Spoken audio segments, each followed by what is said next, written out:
see. Getting any notification? Yeah, there we go.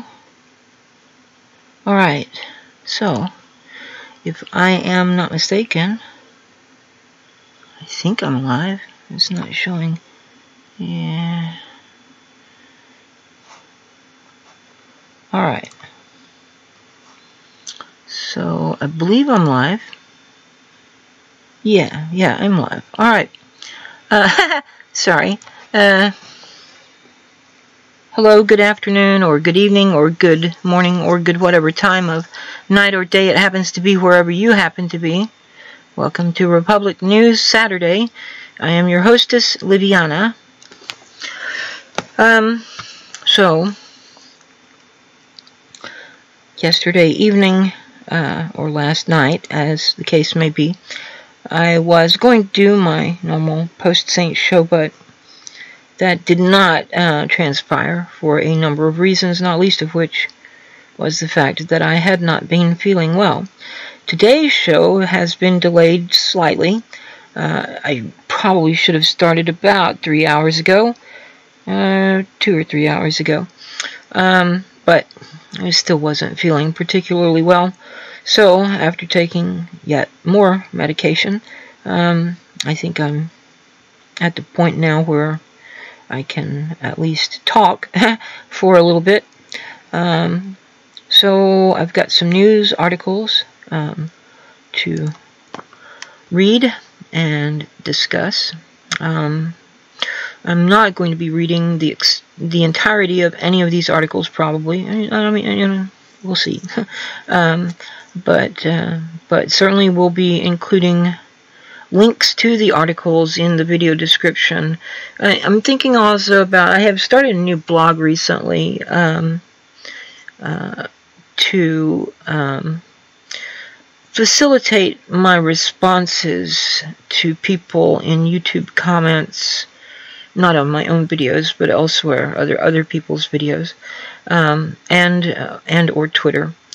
Because, you know, Twitter has a very restrictive character limit, and even with it having been expanded, I guess last year, early last year or late the year before last, I forget now exactly when that happened, but anyway, they, I think, doubled the amount of characters allowed. It's still rather restrictive. The reason that I did not have a Twitter account until the year before last was because, frankly, I don't do sound bites and tweets. I mean, my last stream ought to be sufficient evidence of that. It went on for almost 6 hours, although I don't think every bit of that survived the processing process of YouTube. So it may have been cut off near the end. I'm not certain. At any rate, I've been thinking about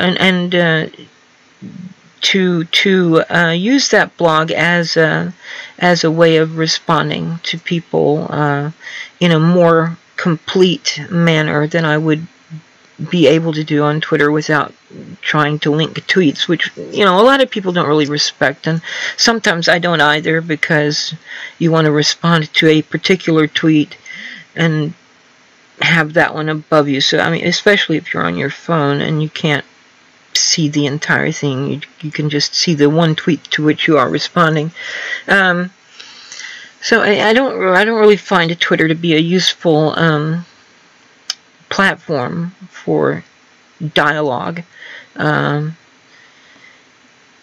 but also, unbeknownst to some of you, I guess, YouTube comments also have a character limit, and I have hit it once or twice.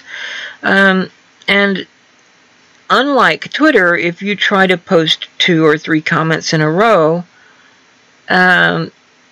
the algorithms or whatever for YouTube decide you must be some kind of spammer or troll or whatever, and they kind of hide your message, and then I guess the person who has the channel gets the option of restoring your comments or not. And a lot of people don't really pay attention to comments on their videos and streams and so forth. So, yeah, good luck getting your message across to whomever you're trying to respond to. But if I were going to do that, and I am going to use this new blog to respond to people on Twitter and YouTube, I'm probably going to be a bit annoyed.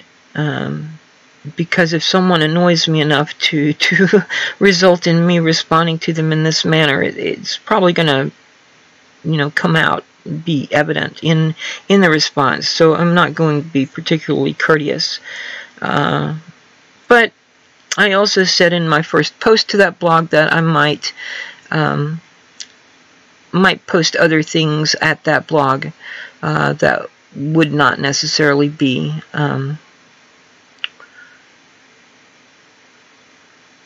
blunt and undiplomatic.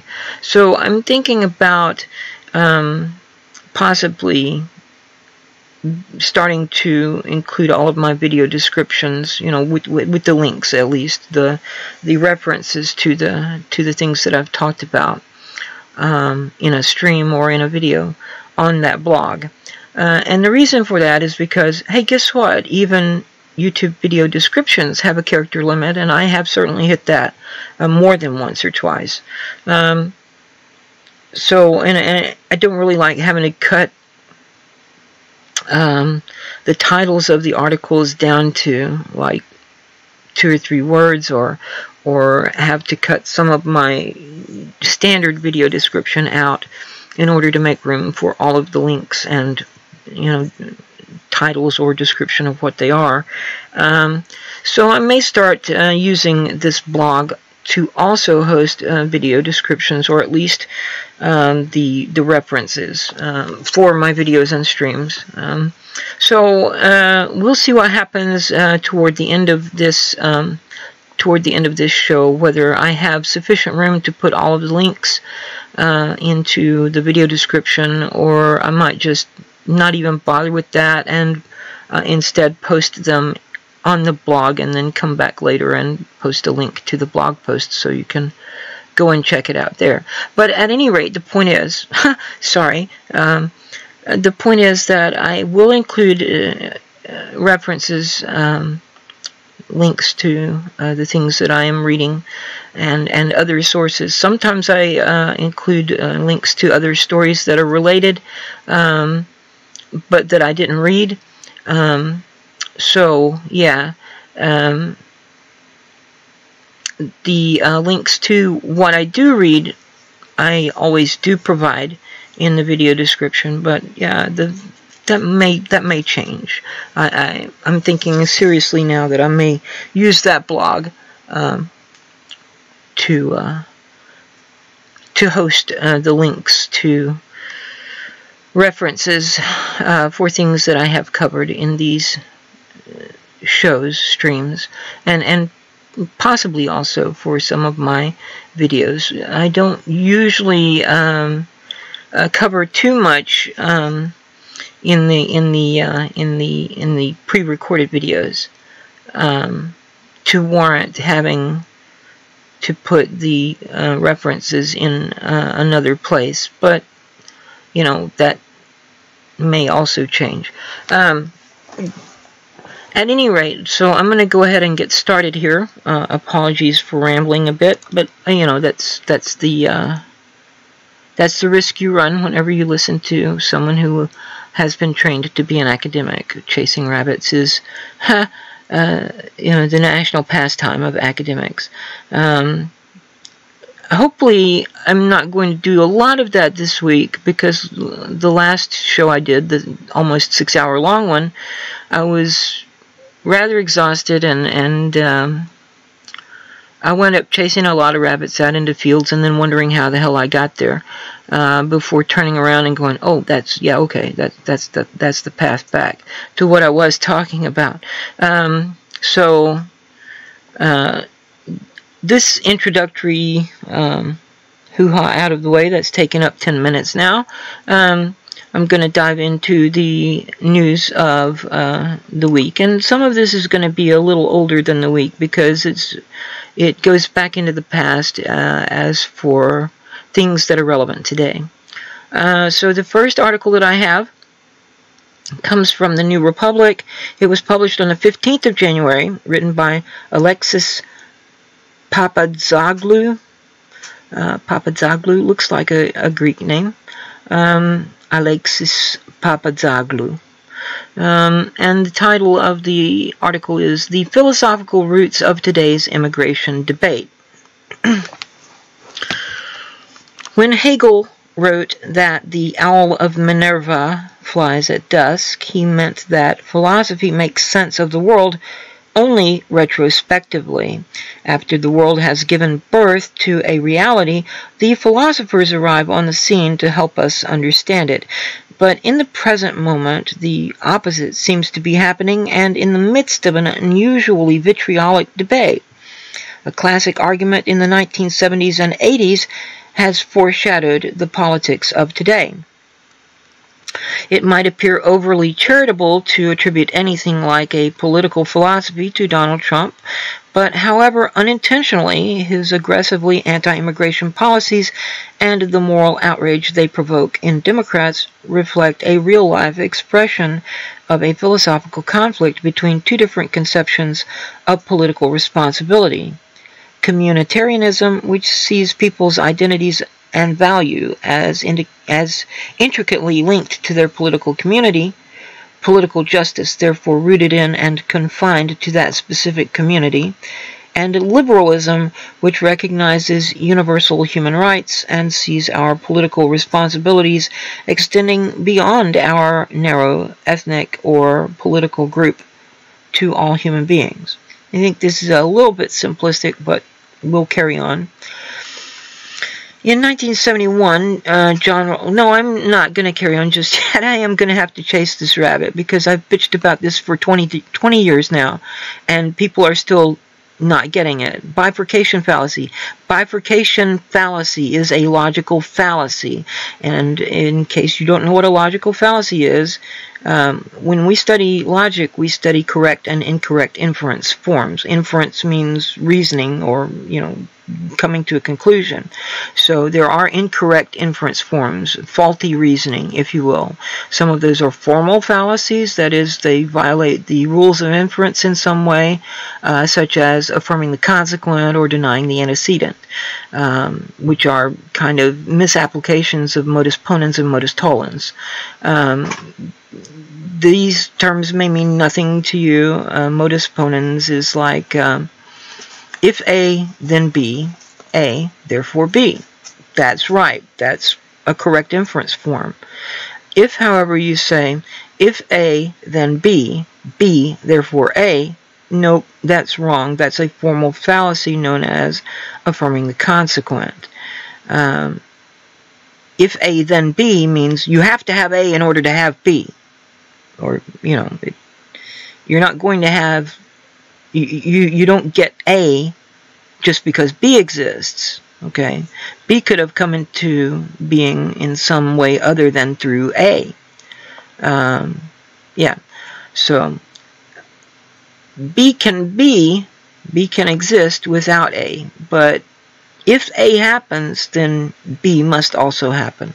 So, if A, then B, A, therefore B, modus ponens, that's means or mode or method of affirming. But then if you do it the wrong way, affirming the consequent instead of the antecedent must be there in order for, you can't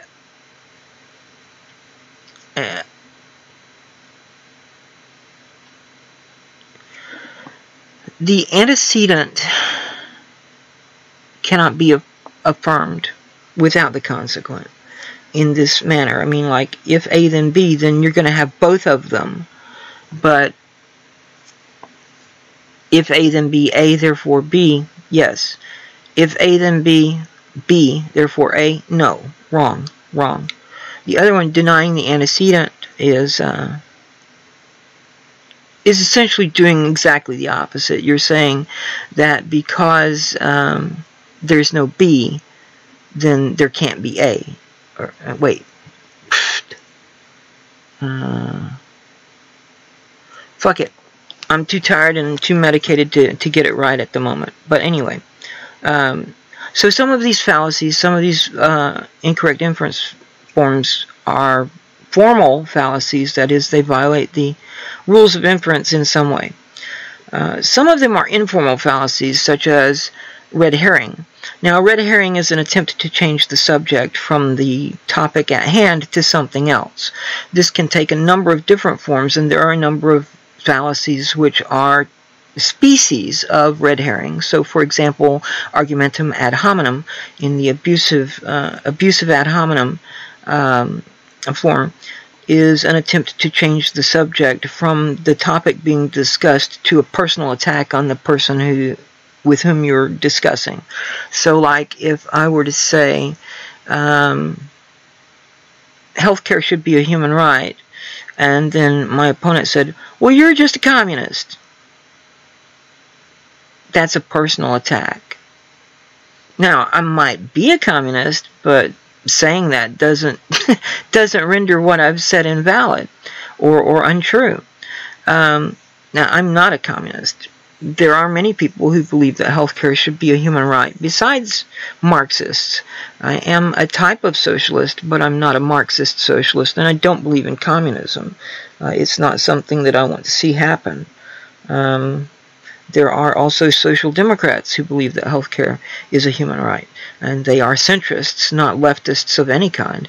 Some of them lean a little bit to the left, some of them are slightly left-tinged, some of them are pretty close to the center, so close that it's basically impossible to tell, and some of them lean a little bit to the right, so into capitalism. But social democracy is a centrist position in that it is a mixed economy, a blend of some forms of socialism, some elements of socialism and some elements of capitalism. Anyway, but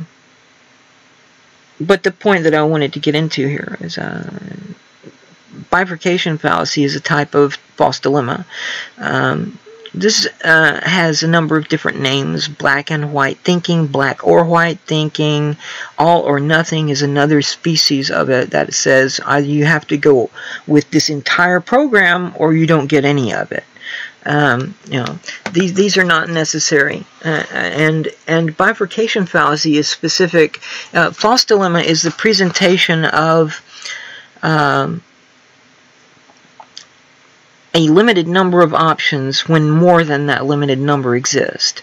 Bifurcation fallacy is a specific type of that in that it bifurcates all possible options into two and only two. So, for example, during the Vietnam War era, a lot of the anti-war protesters were met with ridiculous statements like, America, love it or leave it. Well, you know what? Maybe we'll want to stick around and make it lovable. I mean, that's an option too. You do have other options besides just accept America as it is or get the fuck out. There are plenty of other options. Anyway, so what I'm saying here is communitarianism versus liberalism no, there are other things going on. And when you talk about liberalism, what do you mean by liberalism? Do you mean classical liberalism? Do you mean social liberalism? It's a bit murky here. Also, during the historical progressive period, there were liberal progressives and conservative progressives, but they were progressives in that they believed that reform was necessary, and they were advocating for some policy or law to achieve reform. Some of them were a little more willing to change more stuff, and some of them were a little more reticent to change more stuff. So that would have been the difference between liberal progressives and conservative progressives. And then you also had progressive Democrats and progressive Republicans and progressive progressives, that is, members of the Progressive Party. You had the populists, or the People's Party, who were also progressive. So, I mean, to try to restrict everything to just communitarianism versus liberalism is... it's kind of like saying you either have to be a a localist or a globalist. These are the extremes. This is like there's no room for anything in between. But in fact, there are other possibilities, such as tribalism, regionalism, confederation, nationalism, all of these various other things besides just complete focus on the local community versus globalism or globalization or whatever you want to call it. At any rate, I'm going to continue with the article now. So, in 1971, John Rawls published a treatise which has become a seminal reimagining of liberalism. If, he posited in a thought experiment, people were to attempt to construct the rules for a society prior to knowing their own identities in such a society, they would arrive at a perfect conception of justice. Arguing behind a veil of ignorance, in which no one knows his place in society, his class position, or social status, nor does anyone know his fortune in the distribution of natural assets and abilities, his intelligence, strength, and the like, one cannot choose one's politics based on personal benefit, and would therefore prioritize equity. This strategy offered a new way of justifying liberalism, a political philosophy with historical roots going back to British philosophers like John Locke and John Stuart Mill, and which gained ground in the 18th and 19th centuries, placing great value on the individual's liberty, equality under the law, and property rights. These ideas found expression in the concept of human rights, which, according to liberalism, are universal, independent of one's nationality, class, race, or religion. What the author is talking about two different concepts of liberalism, actually. There is the classical liberalism, which came out of the Enlightenment, which has inspired modern-day social liberalism, as well as modern-day social conservatism, as well as progressivism, as well as various types of socialism, including Marxism, by the way, and a number of other perspectives. But social liberalism diverged from classical liberalism in Europe in the late 19th century. Didn't actually pick up in America, in the United States, until after World War II. Certainly there were influences of this new kind of social liberalism very early in the United States, so from the late 1800s. But in the United States, the type of liberalism which was still dominant until, well, roughly the beginning of the New Deal, but still, whenever you spoke of liberalism at the time, you were talking about this type, and that was classical liberals. And classical liberals, yes, did in fact talk about liberty, equality, and property rights. Classical liberalism was very pro-capitalist. It was interested in what has come to be known as laissez-faire capitalism. The economic aspects of classical liberalism taken to extremes under Warren G. Harding, Calvin Coolidge, and Herbert Hoover were direct factors leading into the Great Depression, because they took the kind of pro-capitalist laissez-faire attitude to unsustainable extremes.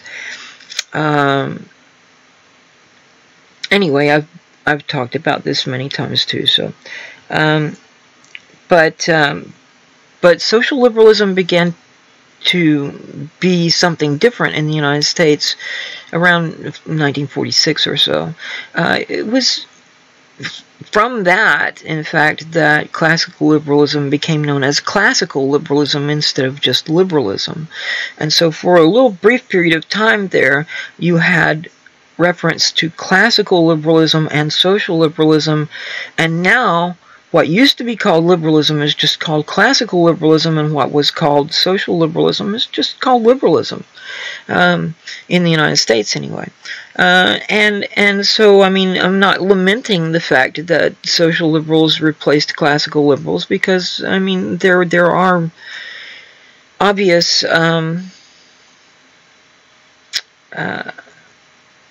challenges with classical liberalism, some of which I've just mentioned, the unsustainable extremes to which the economic aspects of classical liberalism were taken under Harding, Coolidge, and Hoover.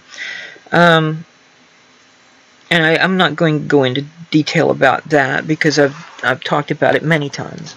But if you want to know what I mean by unsustainable extremes, you can go in and look at some of my articles and blog posts on my original blog, Random Musings from a Muse, my articles on the Progressive Flame, or you can listen to some of my older videos and live streams, because I have talked about this quite a lot. And talked about it on other people's streams when I was there. But like, the point that I'm making here is when John Rawls did his thing in 1971, he was talking about social liberalism and grounding it in classical liberalism, which is justified. But there seems like there's some kind of conflation between the Enlightenment classical liberalism of Locke and Mill, for example, and the social liberalism of Rawls. So continuing here.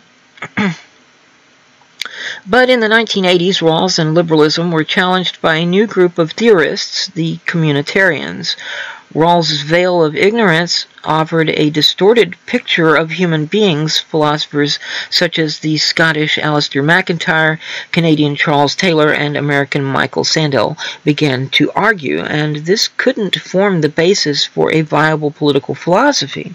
Humans are social animals rather than isolated individuals embedded in communities that shape their identity and grant them their value. We usually think of ourselves, Sandel wrote, quote, as members of this family or community or nation or people, as bearers of this history, as sons or daughters of that revolution, as citizens of this republic, end quote. And these social identities are foundational in our sense of justice.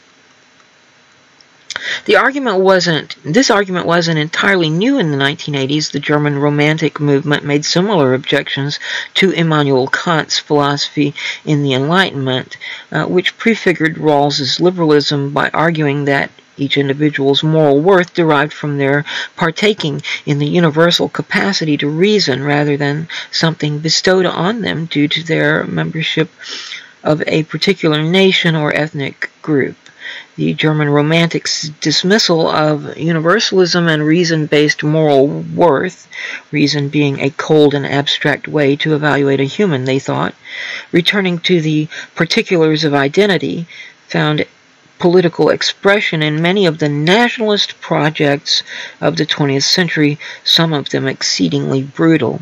And here again we're going to have this kind of attempt to conflate communitarianism with nationalism, and so I'm gonna just comment on this a little bit too.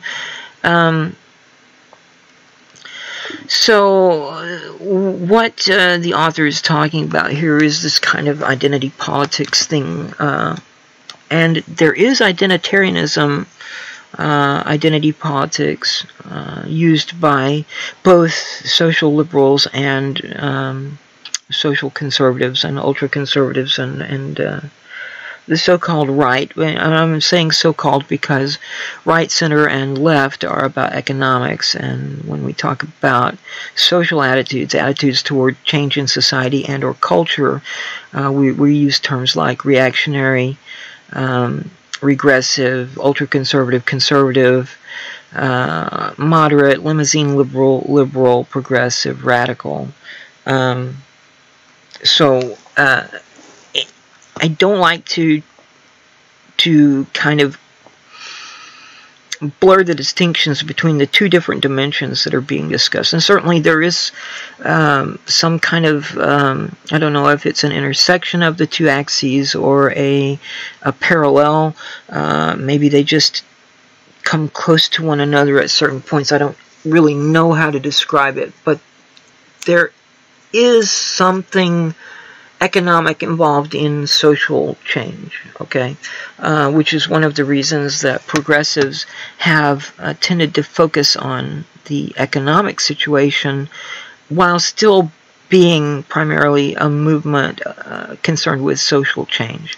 But the reason for the focus on economic questions amongst progressives is because, quite frankly, and I've said this also many times, the needs and the concerns of the various identities are never going to be dealt with in more than a token and temporary manner until the structures which enable and facilitate oppression have been dealt with, and those structures are largely economic and frankly, largely capitalist in nature. Capitalism is about exploitation of resources and considers human beings as personal resources, human resources, to be exploited by the capitalist. And all you people who think you're capitalists, unless you own a factory or some business that is, you're not a capitalist. You're just a useful tool for capitalists to throw at other people. I mean, the whole thing about identity politics is also a tool for the capitalists to throw at people. This is one of the reasons neoliberals have embraced it so heartily. They use it as a wedge issue. They use identity politics issues as wedge issues to divide us, to keep us divided. What we need is solidarity, but we need solidarity of the 99% against the 1%, or maybe 95% against the 1% and their toadies. Rather than division, which is what you're going to get with identity politics. Identity politics results in people being divided up into small rival groups, squabbling with each other over scraps from the table. None of us are ever going to be sitting at the table as long as we're fighting over scraps from the table. So what we need is to stand in solidarity, rather than, well, your skin color is different than mine, or you have different genitals than I do, or you want to have sex with someone that I would never want to have sex with because they're the same sex, or they're the opposite sex, or your gender identity is different from mine, or your ethnic heritage is different from mine, or your national origin. None of this shit matters, okay? I mean, I'm not going to say it's completely irrelevant, okay? There are actual concerns and there are actual needs, and there are certainly oppressions that go on aimed at these differences. But at least 70% of the struggle is economic, and the remaining 30% or less is not going to be addressed until we deal with the economic concerns. And that doesn't mean that we have to have a communist revolution. In fact, I would oppose such a thing. I don't support communism. I think it's utopian to the point of naivete. It's idealistic beyond realism. It's just a thing that I cannot endorse. I mean, there are a number of reasons, and I don't want to go into them again. I'm going to try my best to stick to the articles as much as possible without too much rabbit chasing, but reading the articles alone isn't sufficient to justify their use in fair use. I have to also give commentary on them, and that's the point of actually examining them. So, I mean, yes, certainly there is such a thing as communitarian concern. And human beings are by nature tribal, and I don't mean that in the sociological revisionist sense of an exclusive in-group with out-groups and xenophobia and bullshit like that. That's not what I mean when I say tribal. When I say tribal, I'm talking about something that has three primary aspects. One of them is social, in that the basic unit of society is the extended family, which is sometimes called a tribe, yes.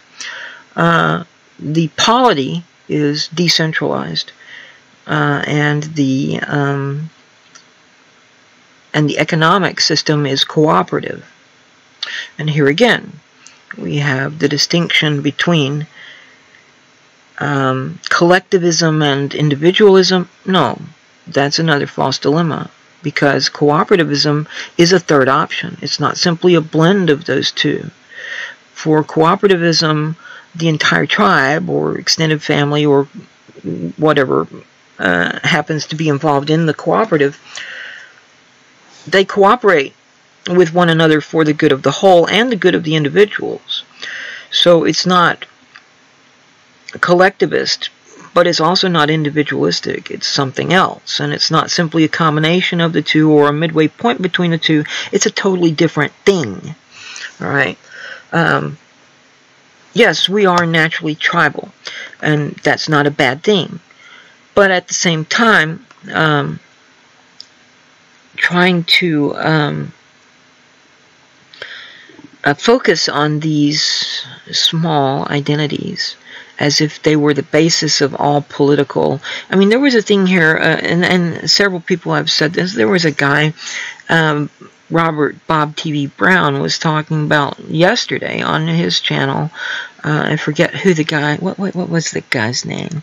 Because I mean, I posted this, a link to the video in my Discord yesterday.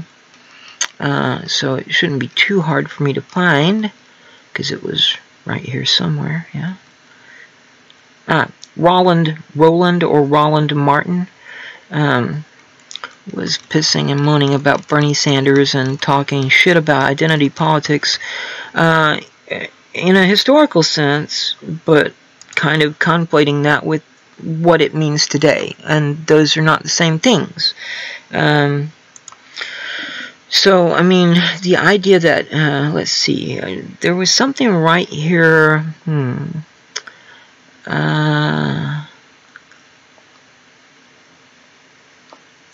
this article right here, I thought I saw it, but, yes. The idea that your political stances are even largely or wholly based on these largely superficial and always immutable characteristics is ridiculous. There are people who have a sense of ideal. There are people who are optimistic.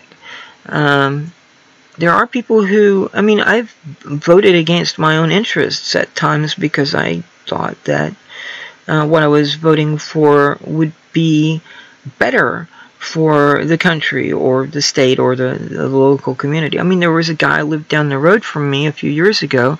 I couldn't stand the dude, but I knew that if he were elected to the office he was running for, it would be better for this community than the other guy that he was running against. So I voted for this guy, even though I know he's an asshole.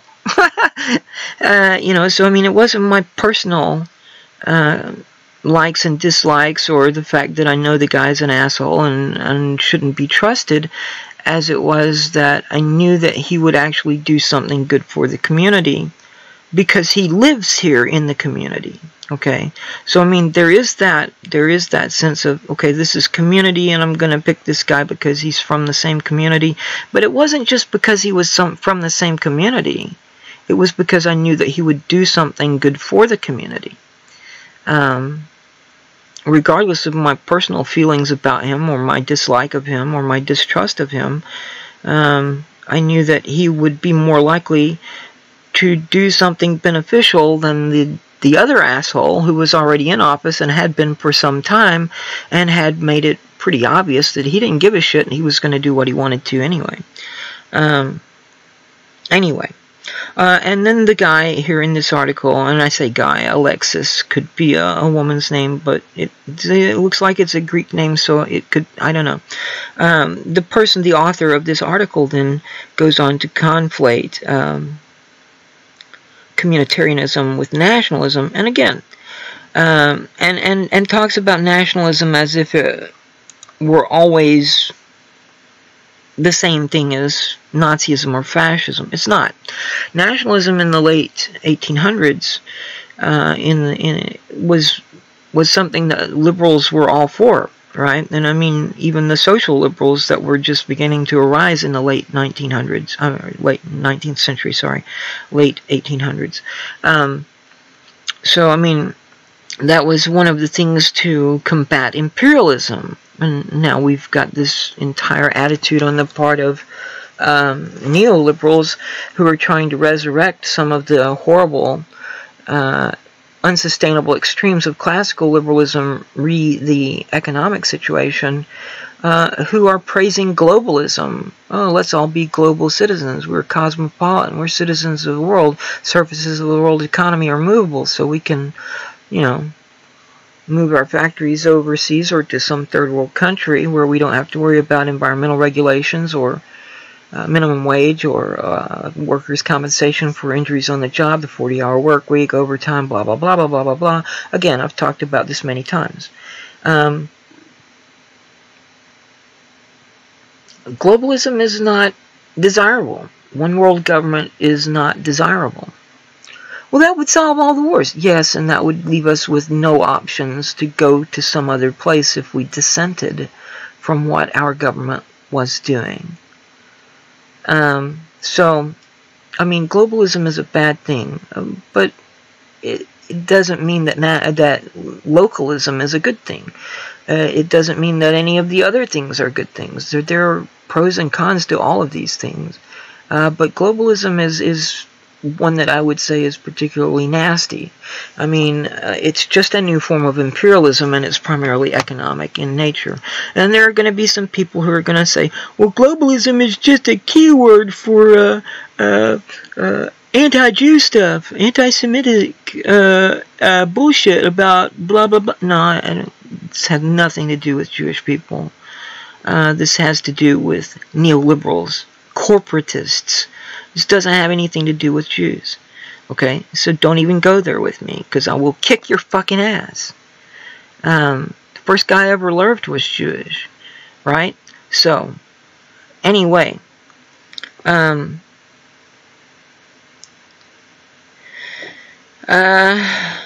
Yeah, global corporatism is what I'm talking about. Corporate globalism, global corporatism. It's been called both of those things. And we were calling it that back in the late 90s, early 2000s. So, yeah, I know that there are some alt-right type people and neo-Nazis and whatever who use the term globalism as some kind of code for what they call internet, what they used to call, and I guess still do in their own little communities. They used to talk about international Jewry. Well, no, that's not what I'm talking about. It doesn't have anything, again, it's not about identity, it's not about ethnicity, it's not about religion, it's not about culture, it's about corporatism. Anyway, corporate globalism or global corporatism, neoliberalism, whatever you want to call it, is essentially economic imperialism. It's the same kind of shit that the nationalists, like say the Celtic revival of the late 1800s, you know, all these various nationalist movements who wanted to liberate themselves from colonial rule. Those were things that supposedly open-minded liberal people were all for at one point in time. And now, well, we can't ever espouse nationalism again because the Nazis, blah, blah, blah. Well, the Nazis weren't nationalist either, dumbasses. Why did they start invading their neighbors? Because there were Germans there. No, they didn't stop. You know, Hitler invaded Russia, too. Why? Because there were Germans around the Dnieper River? No. He invaded Russia because he had designs. He had delusions of grandeur. He was going to try to conquer the world. He was an imperialist. He was not a nationalist. Is nationalism good or bad? No. can be good, it can be bad. It has some pros and it has some cons. But imperialism sucks, man. Globalism sucks. Whether it be military conquest for, you know, one nation taking over another nation completely and making it a colony and a part of its territory and blah, blah, blah, or whether it be economic imperialism. And we're going to talk a little more about that as we go on.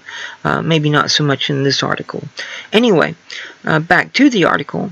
A tension between liberal and communitarian instincts has arguably always been present in American politics. Communitarianism, as the 1980s iteration of this general theory came to be called, made a point very similar to the one that identity politics advocates on the left make today, who argue that social, racial, and gender identity matter to questions of justice. And I'm going to stop again. No. No, no, no. How in the fuck do you think that people advocating for identity politics are on the left? They're not. I've pointed this out repeatedly. I've even got a video on it. Go watch it. It's called Solidarity versus Intersectionality. Point is, this identity politics shit establishes hurdles and obstacles to the actualization of any leftist goals. Why? Because in order to attain any leftist goals, we need solidarity, and identity politics is divisive. Simple as that. I'm not going to go into more detail about it now. Go watch the video. Not right now, but later.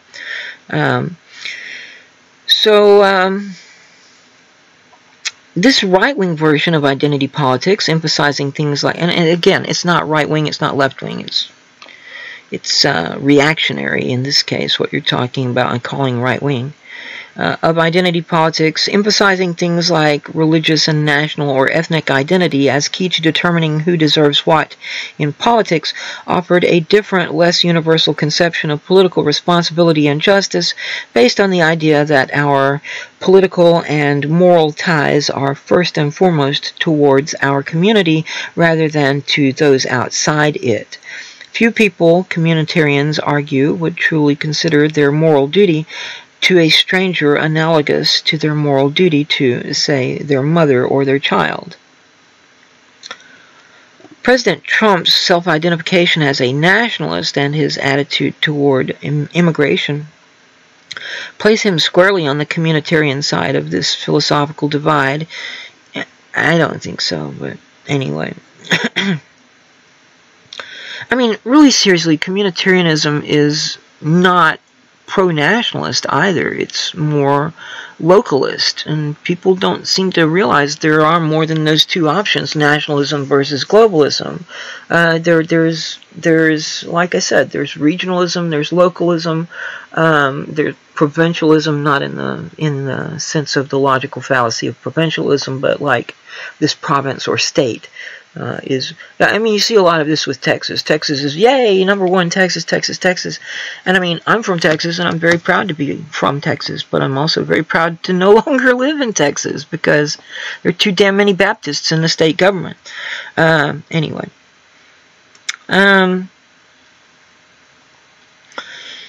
Even if the original, okay, so blah, blah, blah. Even if the original philosophers might not see eye to eye with his way of embodying it, his slogan of America First and his dismissal of globalists who, he says, want, quote, the globe to do very well, frankly not caring about our country so much, end quote, have been connected by scholars to a sinister political history of the extreme right. Let's see what... But what makes it possible to arrive at such extreme politics in the first place is the implicit claim that some people have more political value by virtue of being Americans rather than citizens of the world, human beings with universal rights. So anyway, the article does continue for a few more paragraphs. It's an interesting article. I have some objections to some of the concepts expressed in it, and being an academically trained, formally trained philosopher, I think I'm in a pretty good position to talk about anybody talking about philosophical roots of anything. I'm not going to read the rest of the article. It's very interesting, and it's not completely worthless. I do recommend that you read it. Again, I will provide the link to you somehow or another, whether it be in the video description or in a blog post. So with that out of the way, I'm going to move on now. Because, like I said, we are going to talk about imperialism. And guess what is really in the news right now?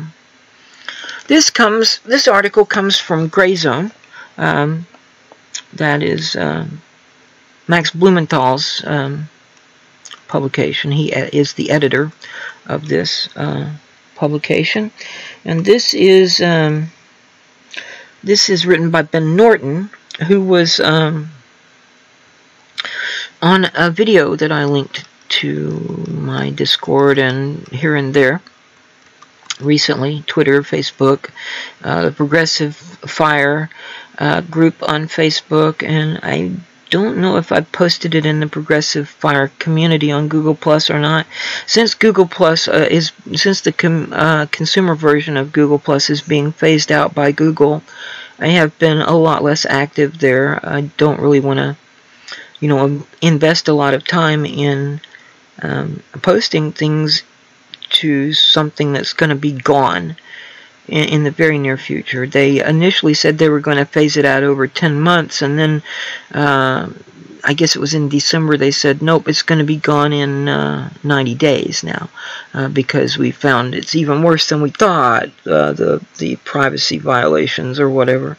And, it's really sad because, as I've said before, Google Plus really was the best social media platform. It was a lot more user-friendly. There was not as... You don't have to put up with the Mark Zuckerberg censorship on behalf of the Atlantic Council. You don't have to put up with Jack Swims from Twitter, what he happens to be pressured into doing at any given moment. So, I mean, I didn't even have a Twitter until a couple of years ago, and the reason I got it was to promote my YouTube channel. I got over 1,000 followers on Twitter and not so many subscribers to my YouTube channel. So I don't know how effective it is at promoting my YouTube channel, but I do post retweet a lot of stuff and tweet a lot of stuff to Twitter, besides just my videos and live streams and stuff. So, I mean, okay. And I didn't have a Facebook until last year, and the only reason I got Facebook is because several members of my family don't use Google Plus, never have, don't use Twitter, and the only way to really be in touch with them was to get on Facebook or keep track of all their phone numbers and try to, call them occasionally. And yeah, that doesn't really work out so well because people use Facebook and Twitter and shit like that now instead of calling on the phone. So, I mean, anyway, once I got on Facebook, then I found a few interesting groups there, Green Party and progressive groups that, kind of caught my fancy, and I started paying attention to them. And then it wasn't too long after that when Google said, oh, we're going to phase out the consumer version of Google Plus. And I was like, what? No, just fix the holes, patch the fucking, security issues or whatever. But no, we're going to phase it out. Why? We're going to phase out the consumer version so we can charge people money to use it. Oh, I see. So it really is a good platform. You just aren't making enough money off of it. Anyway, this article comes from Gray Zone, which is edited by Max Blumenthal. The article is by Ben Norton. It was published on, I'm not entirely sure, but I printed it out today, and I linked it to myself. Let's see, when did I link this?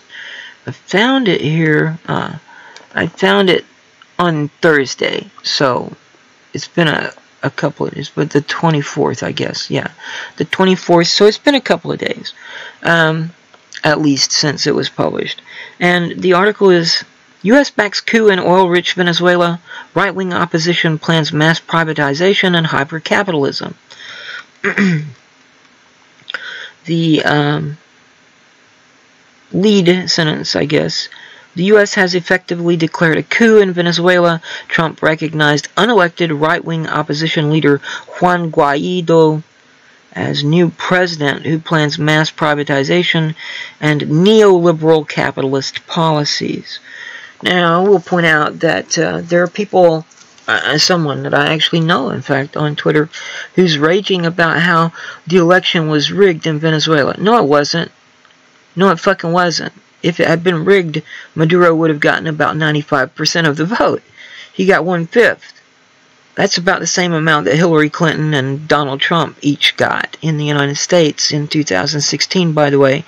1/5 of eligible voters voted for one or the other of those two ass clowns. So, yeah. As far as rigging, no, this Juan Guaido didn't even run in that election. His entire party and a couple of others called for a boycott of the election.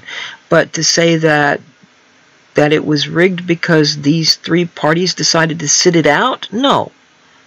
And I mean, I'm going to go into this in some greater detail later, and I certainly have posted things about it on my Discord and on Twitter and Facebook and elsewhere over the past week or so, past few days anyway. And then I've talked a lot about Venezuela and posted various things about Venezuela over the past 3 years to Google+. But there were a number of political parties that took part in the election in 2018. Some of this shit about Venezuela was being published in 2017, which was months. I mean, I've got one article that someone called to my... The guy I was talking about calling this a rigged election, he posted this one article that was from 2017, 9 months before the election in May of 2018. That was already talking shit. And I mean, the guy that they're trying to put in charge of leading this coup in Venezuela, Abrams, yeah, he was in charge of the failed attempted coup in Venezuela in 2002. In case you don't know anything about Abrams, he also lied to Congress about Iran-Contra in order to cover up that shit, and he supported right-wing death squads throughout Central and South America in the 1980s.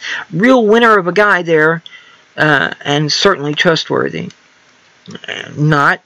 Anyway, the United States has effectively, this is from the article by Ben Norton, the United States has effectively declared a political coup d'etat in Venezuela from abroad. Trump announced on January 23rd that the U.S. recognizes the unelected, illegitimate right-wing opposition leader Juan Guaido as the supposed new interim president of Venezuela's supposed new government. Venezuela's U.S.-backed opposition has pledged to carry out a mass privatization of state assets and to implement harsh neoliberal capitalist policies. In other words, austerity measures. And austerity is murder. The opposition-controlled legislatures declared in its transition plans that the quote, centralized model of controls of the economy will be replaced by a model of freedom and market based on the right of each Venezuelan to work under the guarantees of property rights and freedom of enterprise, end quote. Centralized model of controls of the economy. That's not really what's going on in Venezuela. I mean, the petroleum companies that were American were nationalized because they were told to follow the law, and they didn't. And so their assets were seized in Venezuela and nationalized. There are still private corporations in Venezuela. I mean, like I told this guy that was claiming that I was, what did he say exactly? I was supporting Maduro or siding with Maduro, something like that.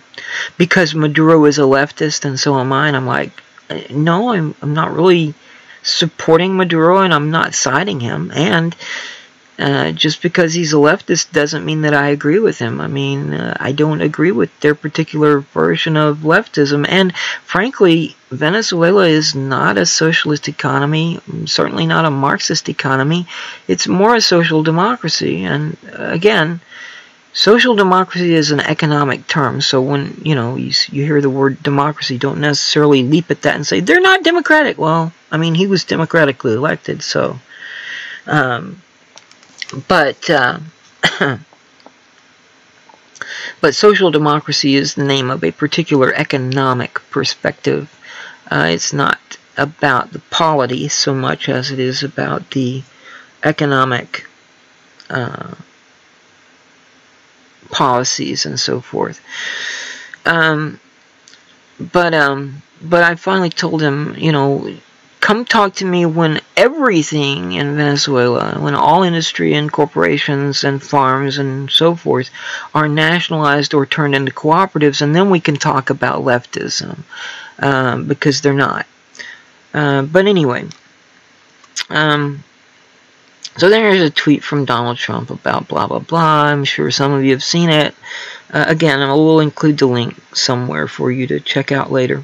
The U.S. has also hinted at violence in Venezuela during a background briefing after Trump's declaration. Journalist Dan Cohen heard a U.S. official declare that if the government of actual President Nicolas Maduro responds with any violence, quote, they have no immediate future, they have no immediate livelihood, one way or another, they have their days counted, end quote. Trump administration officials added, quote, when we say all options are on the table, all options are on the table. Let's hope Maduro and his cronies see the magnitude of the message, end quote.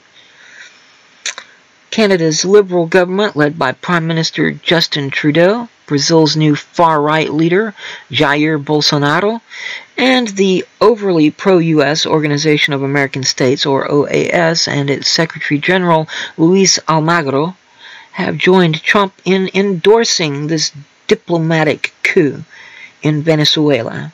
Likewise, the right-wing U.S. allied countries in Latin America, including Argentina, Chile, Colombia, Costa Rica, and Ecuador, have joined Trump in anointing Guaido as leader.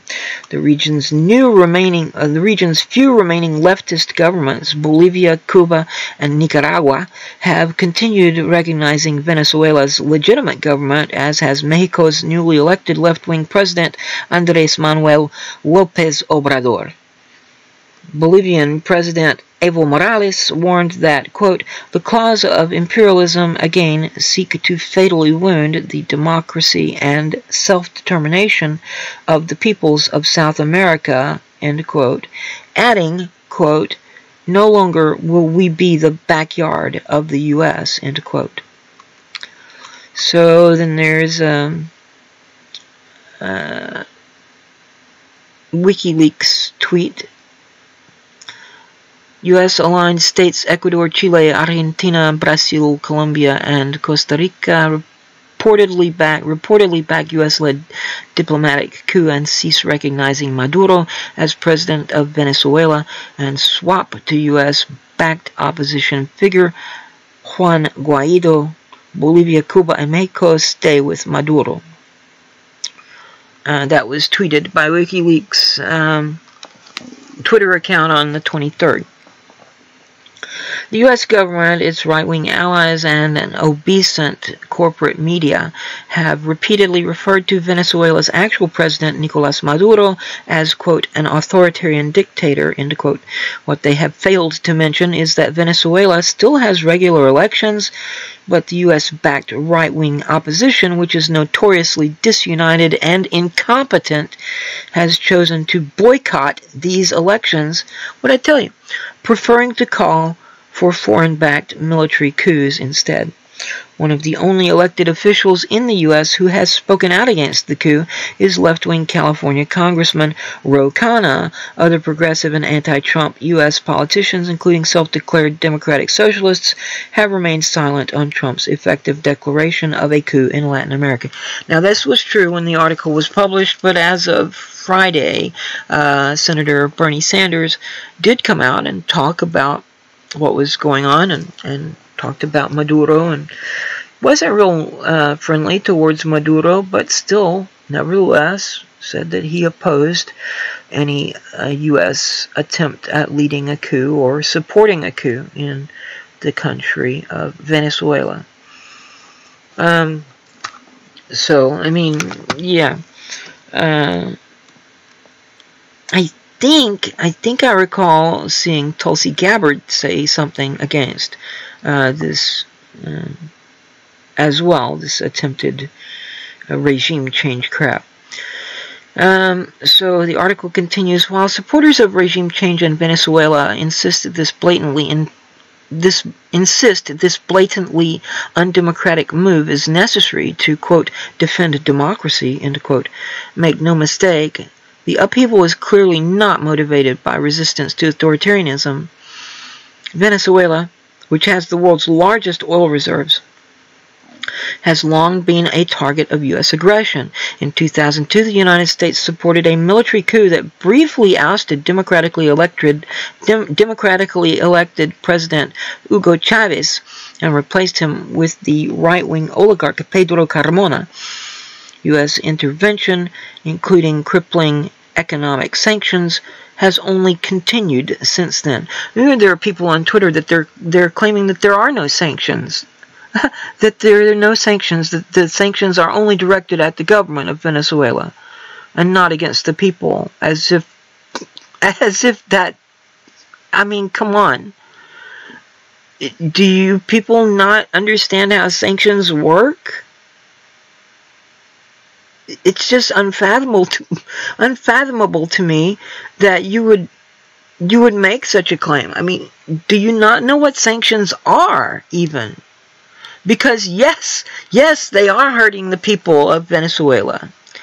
And I mean, military and USIC interference in Latin America has a very, very long history. I mean, we can talk about Allende and Pinochet, if you like. But, I mean, surely people would take the time to investigate the history, right? I mean, it's not particularly hidden. I've even done some live streams that had CIA operations and project code names. One of them was specifically concerning the attempt to overthrow Allende and install Pinochet. So, I mean, you can find these information about this as common and not necessarily that wonderful, but as common a source as Wikipedia. So, I mean, it's not like these are particularly obscure historical facts.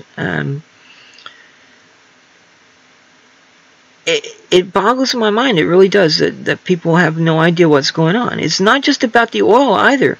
I mean, there's also an element called coltan that Venezuela has. It's also found in the Congo. For those of you who don't know, coltan is a mineral that is used in smartphones, smart bombs, guided missiles, drones, can be used in nuclear weapons, of course, guided missiles, what I said. I mean, the Congo has suffered an amazing amount of military brutality in recent years because of the presence of coltan there, and Venezuela has the largest coltan reserves in the world. Well, Russia just recently got permission to mine for gold and coltan and some other things in Venezuela. Well, we can't have that now, can we? We can't let the Russians... Why not? You know, I mean, they won those rights fair and square by negotiating with the Venezuelan government. You know, if you weren't being such dicks, maybe they would have let you. But no. No. They're socialists down there. We gotta stop the socialists. Oh, fuck off. So, elements of Venezuela's opposition have portrayed themselves to credulous foreign observers as social democratic, but their real intentions are very clear. The opposition-controlled legislature has demanded mass privatization of state assets and a return to a capitalist oligarch-controlled economic system built on, quote, property rights and freedom of enterprise, end quote. Again, neoliberalism all the way. That's not social democracy by any stretch of the imagination. Neoliberalism is a type of corporatism. Corporatism, regardless of what type it happens to be, is extreme right-wing economics. There's another type of corporatism with which some of you may be familiar. It's called fascism. That is extreme right-wing economics. The difference, I mean, there are a number of superficial differences, largely rhetorical, between neoliberalism and fascism, but the big substantial difference is who retains the upper hand. Corporatism, regardless of what form it takes, is always either union of or collusion between state and corporate power, and in the case of fascism, the state retains the upper hand, it retains control, corporate interests are made to serve the interests of the state, but corporate interests are propped up and, you know, helped out, they get subsidies, they get bailouts, whatever. In neoliberalism, the opposite is the case. The state becomes the servant of corporate interests and corporate power. And I've gone over this in great detail in even recent streams and videos, so I'm not going to go over it again. Anyway, so this article goes on a little longer. It's a very interesting and very informative article. It's not too much longer. And then there are some comments, I guess.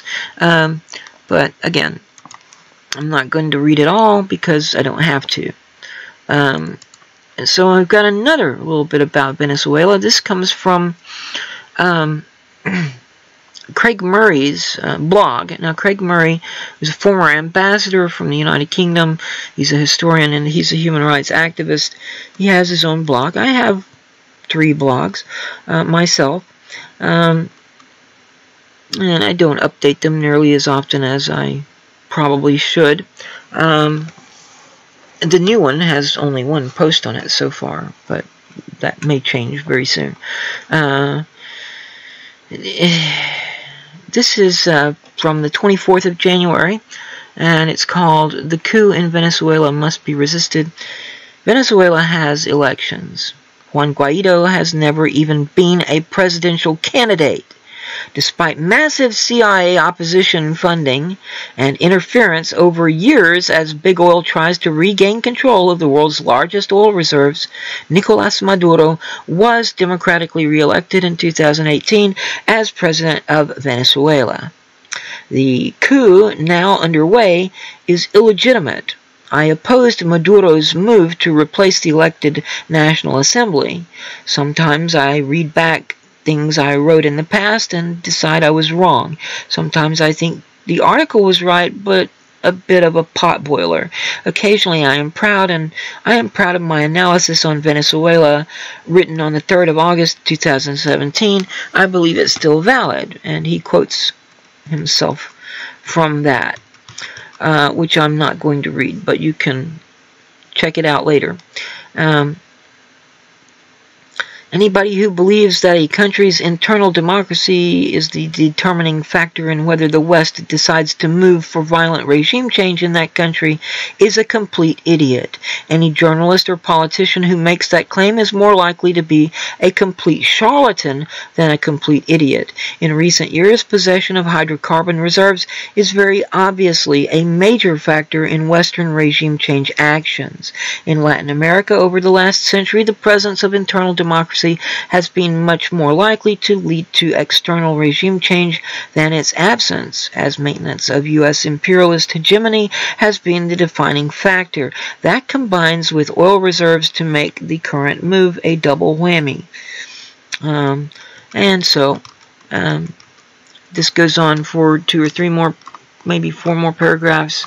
Again, I will include a link to that in the video description, or in the link that is placed in the video description, whichever happens to be the case.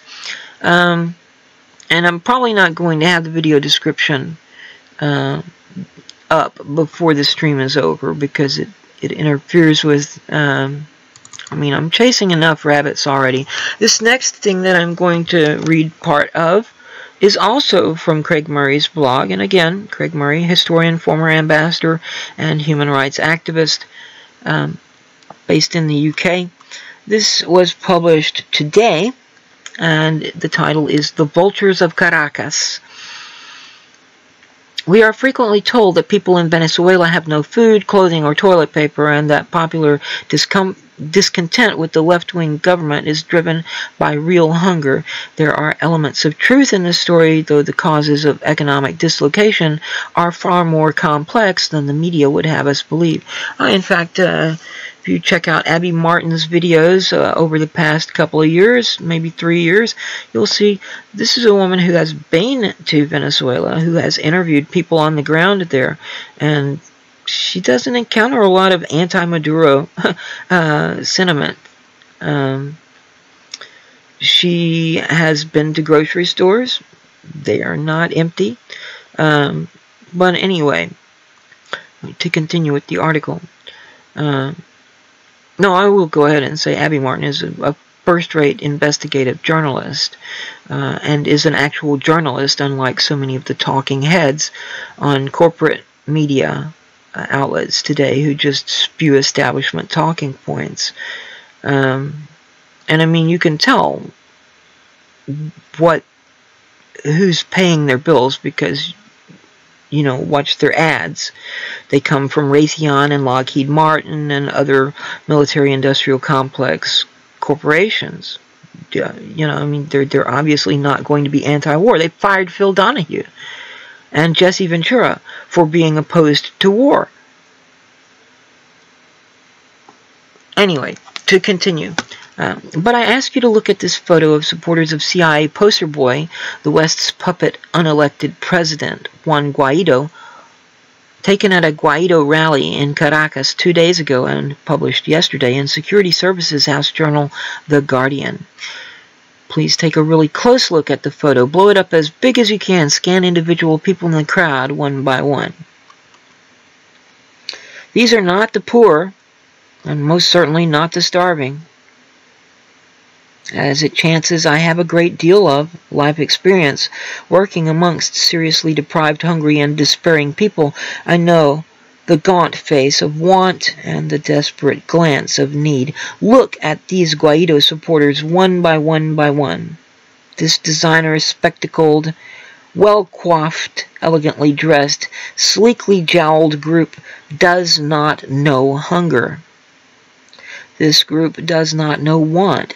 This is a proper right-wing gathering, a gathering of the nicely off section of society. This is a group of those who have corruptly been siphoning Venezuela's great wealth for decades and who want to make sure the gravy train flows properly in their direction again. It is, in short, a group of exactly the kind of people you would expect to support a CIA coup. So there are a few more paragraphs here. He has a tweet from Dr. Jill Stein. And this is something that I was saying earlier. This is where I got it, actually, is from Dr. Stein. Jill Stein tweeted out on the 26th today, and this morning, actually, shortly after midnight. Trump's Venezuela point man Elliot Abrams backed death squads in Latin America that murdered thousands for right-wing dictators, lied to Congress to cover up the treasonous Iran-Contra affair, led the 2002 U.S. coup attempt in Venezuela. Still think this is about democracy and human rights? And then another paragraph from Craig Murray. So again, I'm not going to read all of this, but I will certainly see to it that you can read it for yourself, should you so desire. So moving on to the next article, this one is an interesting. I'm not really sure what this website is. Fort Russ. I think it might be some kind of an anarchist website because of the editor's note at the beginning, which I'm not going to read. But this is by someone called Pasqualina Curcio. Guest author, published on the 26th, so that's from today.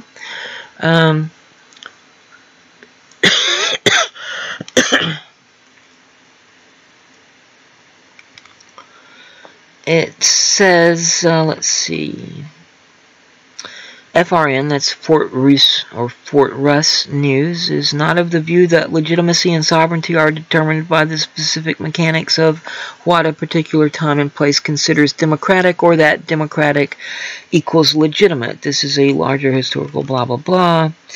And so that's from J. Flores, the editor of the thing. Now, from the actual author of the piece, Pasqualina Curcio, is President Maduro illegitimate? 10 facts to counter the lies. Have those who state that Nicolas Maduro is a dictator, a usurper, and that the 2019 to 2025 presidential period lacks legitimacy asked themselves why he is illegitimate, or do they just repeat what they hear? This opinion was first advanced by the 12 Latin American countries that make up the Lima Group. Their statement reads, quote, "The electoral process carried out in Venezuela on the 20th of May 2018 lacks legitimacy in that it didn't have the participation of all Venezuelan political actors, nor the presence of independent international observers, nor the international guarantees and standards needed for it to be a free, just, and transparent process," end quote.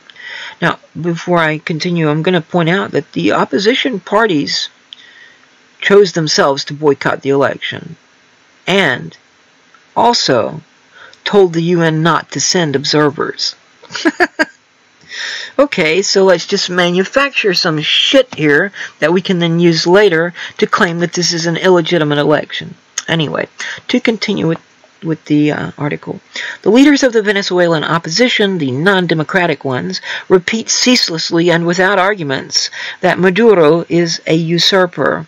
In a desperate act, the United States Vice President Mike Pence, having had to call personally for the opposition march on January 23rd due to the incompetence of the opposition's leaders, insisted and repeated that President Nicolas Maduro is a dictator, usurper, and illegitimate.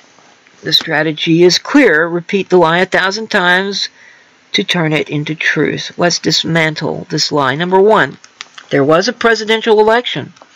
It was carried out on May 20th, 2018, months before January 10, when according to Articles 230 and 231 of the Constitution, the 2013 to 2019 presidential period runs out. The Constitution would have been contravened if the election was carried out after January 10 or never held.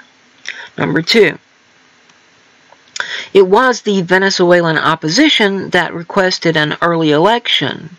It was held in May rather than December, as is tradition, because the opposition asked, during a dialogue with the government held in the Dominican Republic, for it to be conducted in the first term of 2018.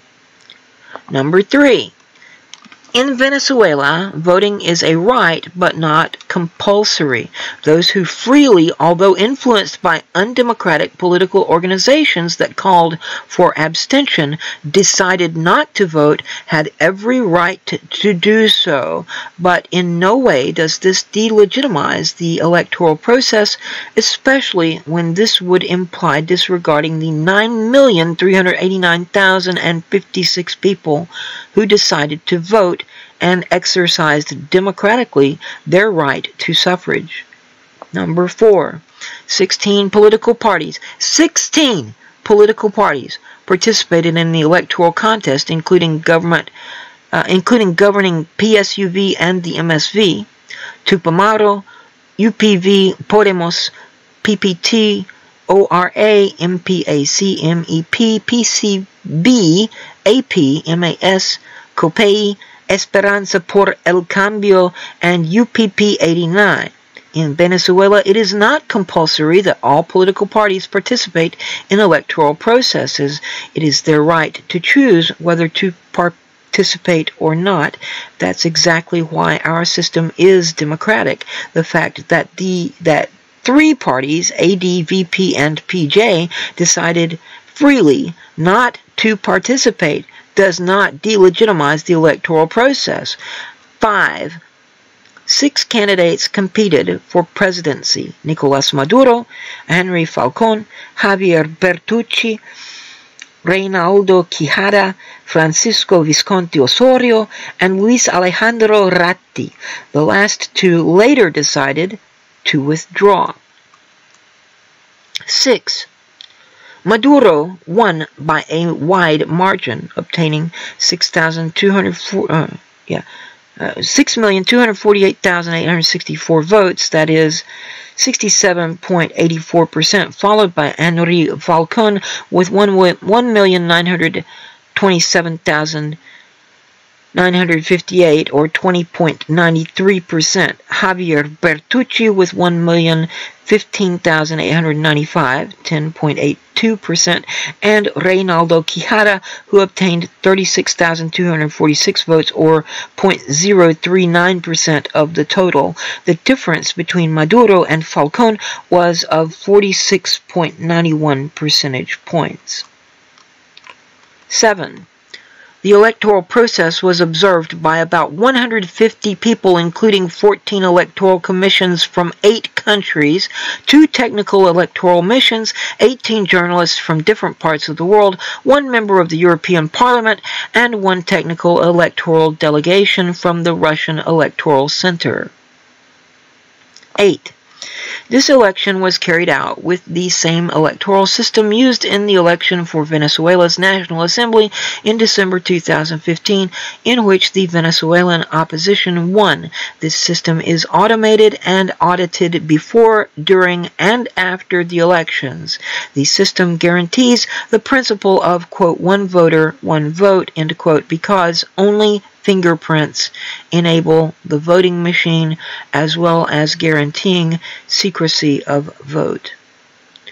9.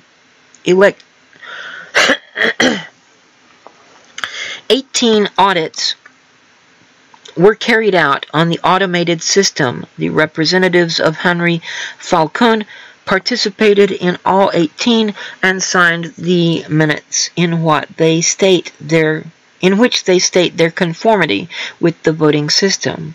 The audits are public and broadcast live by the National Election Council's TV channel. Once the audits are done, the system locks, and the only way of accessing it again is by introducing simultaneously the passwords that each political organization has. 10. None of the candidates that participated in the electoral process contested the results. There is no proof of fraud. No evidence of concrete reports of fraud have been presented. The presidential elections of May 20th, 2018 were free, transparent, reliable, secure, and conforming with the Constitution and the law, despite the anti-democratic calls to abstention from a sector of the opposition. It is others who aspire to usurp the presidency. They argue there is a supposed absent power which is not contemplated in our Constitution, and seek to establish a transition government, a concept that does not exist in the Constitution either. Furthermore, they aspire to exercise power outside our borders in violation of Article 18, which defines Caracas as the location for the public office. In view of all this, it is clear that it is not Maduro, but others who are the usurpers, illegitimate, and anti-democratic. The fact that some sectors of the opposition intend to assert themselves with the support of foreign imperialist governments to exercise an authority that neither the people nor the Constitution gives them is clearly illegitimate and an attempt to usurp. Let's repeat this truth 1,000 times. And then it says about the author, Pascualina Curcio is an economist based in the Simón Bolívar University in Caracas, Venezuela. This was translated by Pedro Alvarez from 15Y Ultimo and appeared first on Green Left Weekly. So, I would think, that we don't have to continue talking about how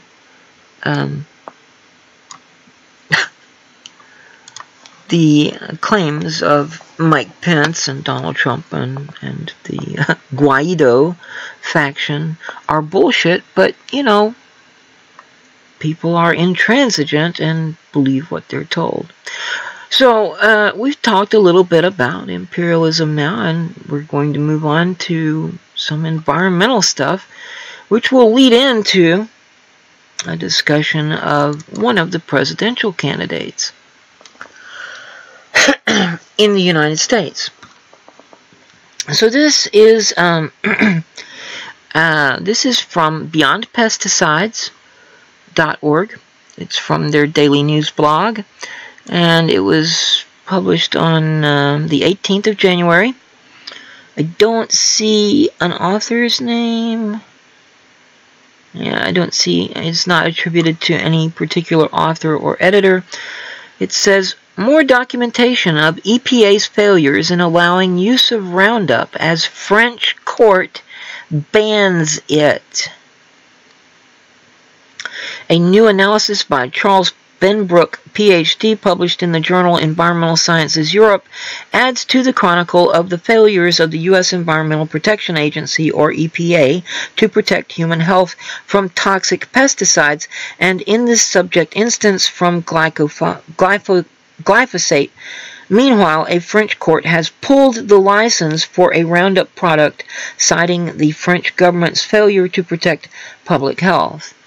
In his paper, Dr. Benbrook examines the divergent positions on the carcinogenicity of glyphosate, the active ingredient in a number of herbicides, most notably Monsanto's, or now Bayer's, Roundup. I think I read an article about this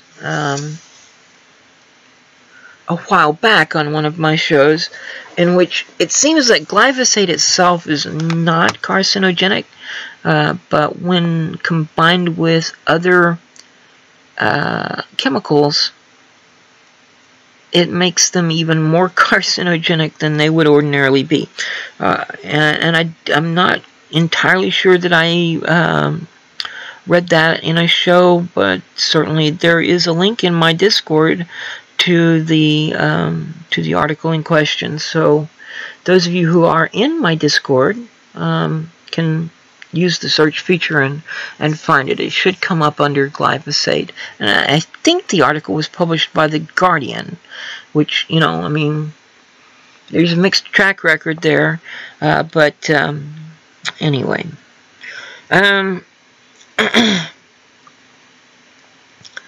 Let's see, where am I? So this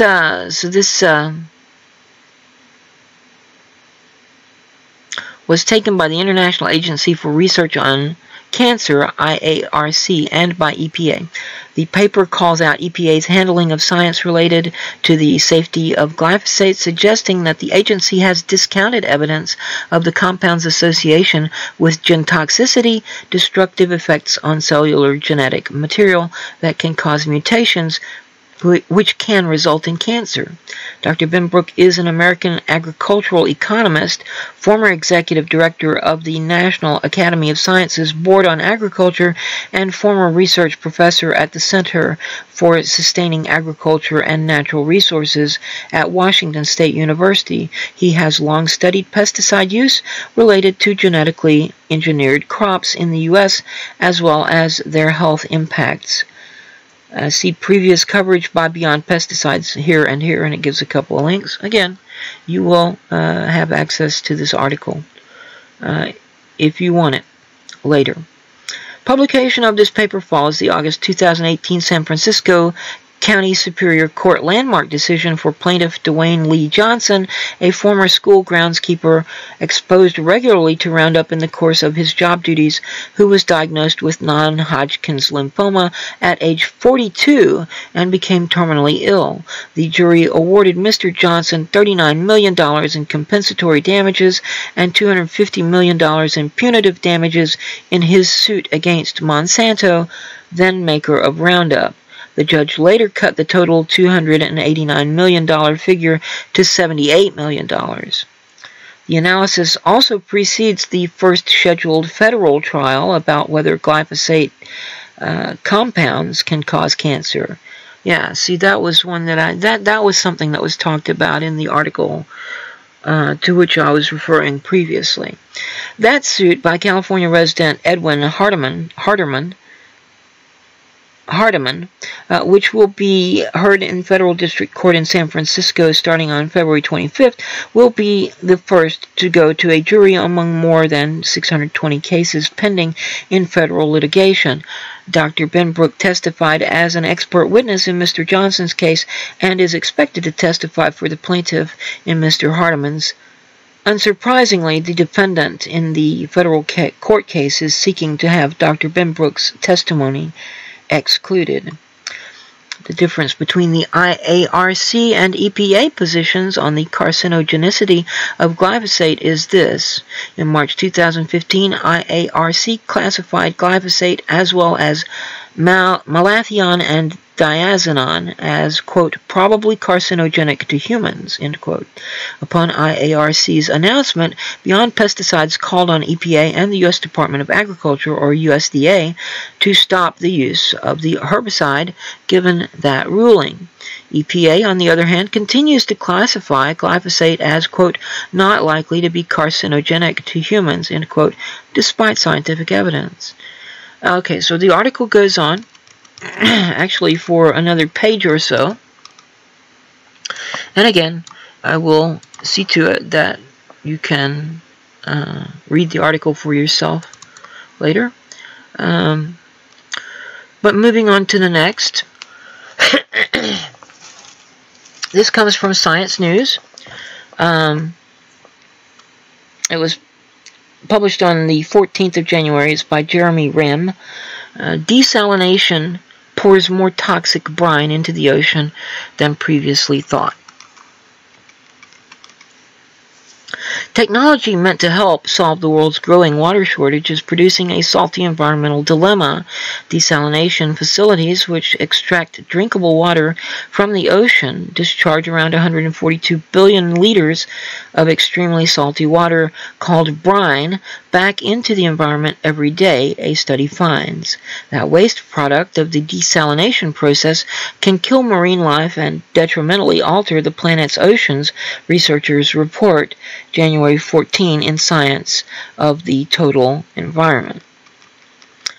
Quote, on the one hand, we are trying to provide populations, particularly in dry areas, with the needed amount of good quality water, but at the same time, we are also adding an environmental concern to the process, end quote, says study co-author Manzoor Kadir, an environmental scientist at the United Nations University Institute for Water, Environment, and Health in Hamilton, Canada.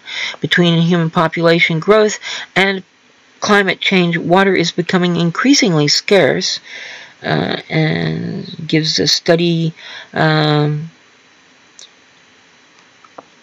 link here, and tells where to find it on page 14. Desalination technology has become a viable solution to this problem and has grown exponentially in popularity since the 1980s. Almost 16,000 plants now operate worldwide. Desalination relies on evaporation or specialized membranes to either chemically or electrically separate pure water from a stream of salt water, but two streams always flow out of the system, one that becomes water that people can use, and another with the leftover extra salty brine, which is released back into the environment. Previous evaluation didn't assess how much brine these facilities produced. Kadir says scientists assumed that desalination facilities on average equally produced brine and pure water, 1 liter of brine for every liter of pure water. That turned out to be wrong. Using data on the water sources and technology used at desalination facilities around the globe, Kadir and his colleagues estimated for the first time how much brine is discharged daily. For every liter of pure water made, they found that on average 1.5 liters of highly concentrated brine is released back into the environment. Per day, that value translates to more than half the daily volume of water pouring over Niagara Falls, with 70% of it originating from desalination plants in arid North Africa and the Middle East. And this has some graphics, and it goes on for a few more paragraphs. Again, I will make the link available to you later if you want to read it and look at everything here and check out some of the links. But speaking of toxic brine and cancer, we are going to turn now to one of the declared presidential candidates for the Democratic nomination for president for 2020. This comes from the New York Times. It was published on the 17th of January by Laura, this year, by Laura Bazelon. And I point out this year because some of this is going to, some of the subsequent articles are going to be from 2018, 2017, and maybe some even earlier than that. A lot of people seem to think that progressives just yesterday decided that we were going to personally attack these neoliberal and progressive candidates, when in reality we've been talking about these people since, in many of these cases, and certainly in this case, since at least 2016, and before November of 2016. So this article is called "Kamala Harris was not a, quote, progressive prosecutor," end quote. Yeah, I think my reference to toxic brine and cancer ought to tell you what I think of Kamala Harris. If you came here expecting me to be nice to Kamala Harris or say anything good about her, you're going to be disappointed, because I have absolutely nothing nice to say about this woman. With the growing recognition that prosecutors hold the keys to a fairer criminal justice system, the term, quote, progressive prosecutor, end quote, has almost become trendy. This is how Senator Kamala Harris of California, a likely presidential candidate and a former prosecutor, describes herself. But she's not. Time after time, when progressives urged her to embrace criminal justice reforms as district attorney and then the state's attorney general, Ms. Harris opposed them or stayed silent. Most troubling, Ms. Harris fought tooth and nail to uphold wrongful convictions that had been secured through official misconduct that included evidence tampering, false testimony, and the suppression of crucial information by prosecutors. Consider her record as San Francisco's district attorney from 2004 to 2011.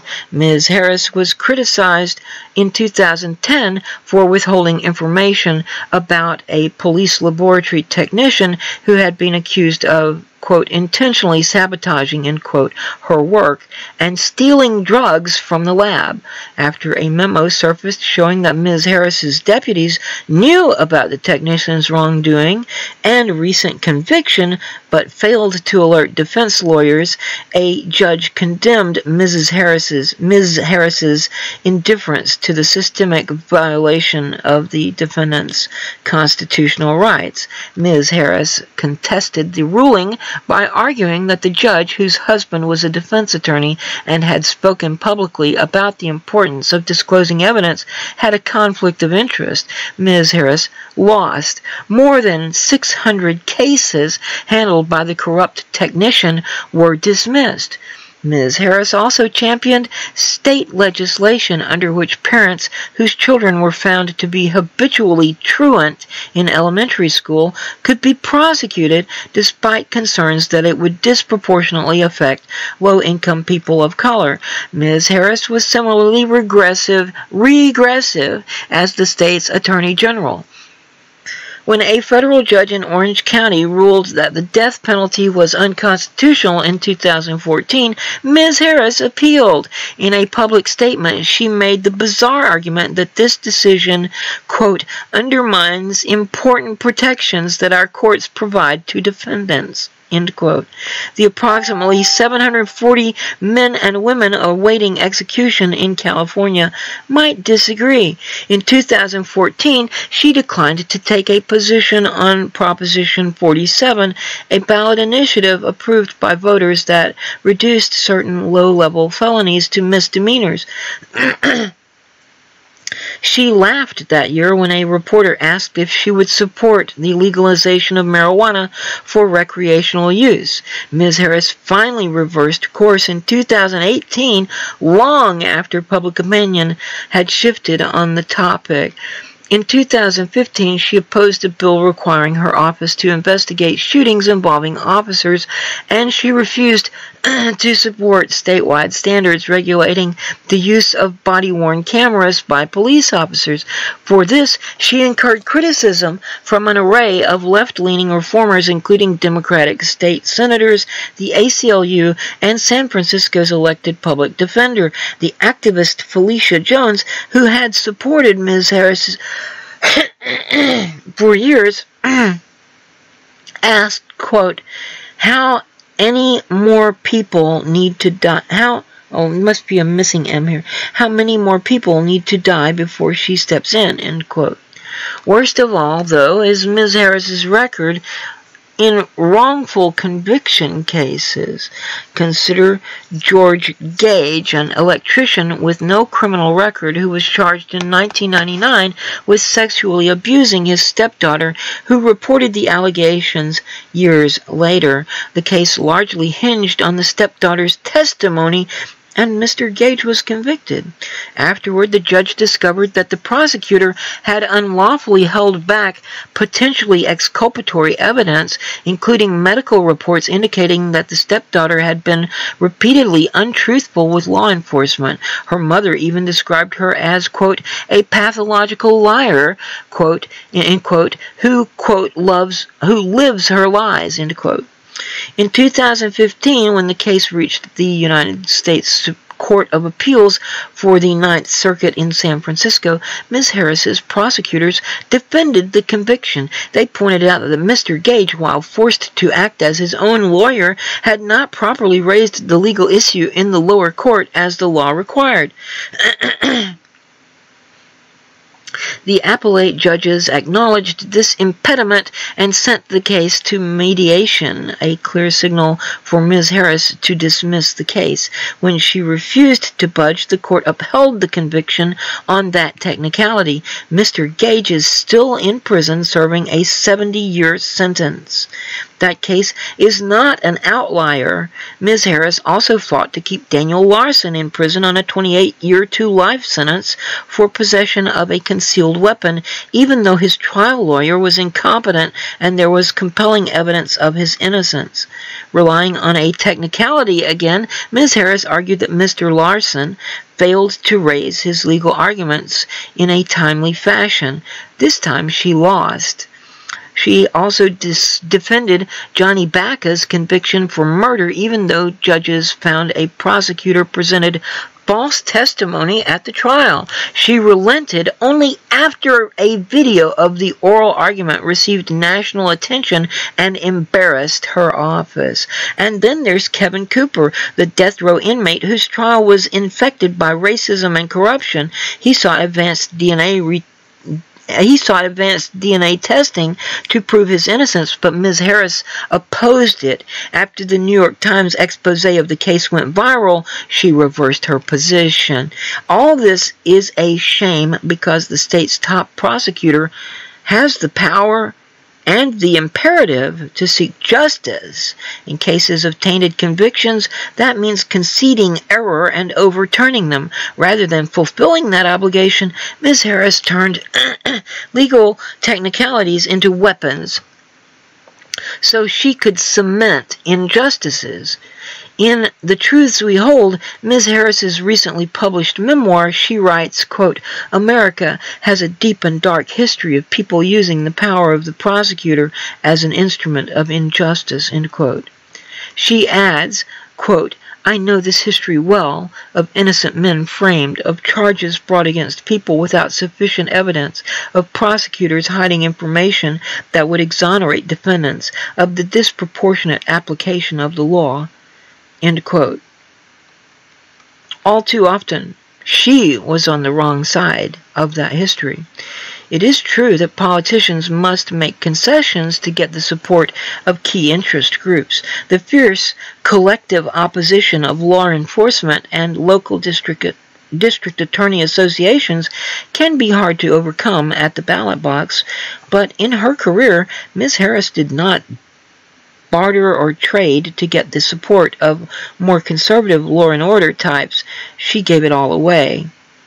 Of course, the full picture is more complicated. During her tenure as district attorney, Ms. Harris refused to... Anyway, so this goes on for a few more paragraphs, and I'm not going to read it all. Again, I will include the link for your edification in the video description, or the blog post where the video description will link to. But I've got a little more to read to you about Kamala Harris. This comes from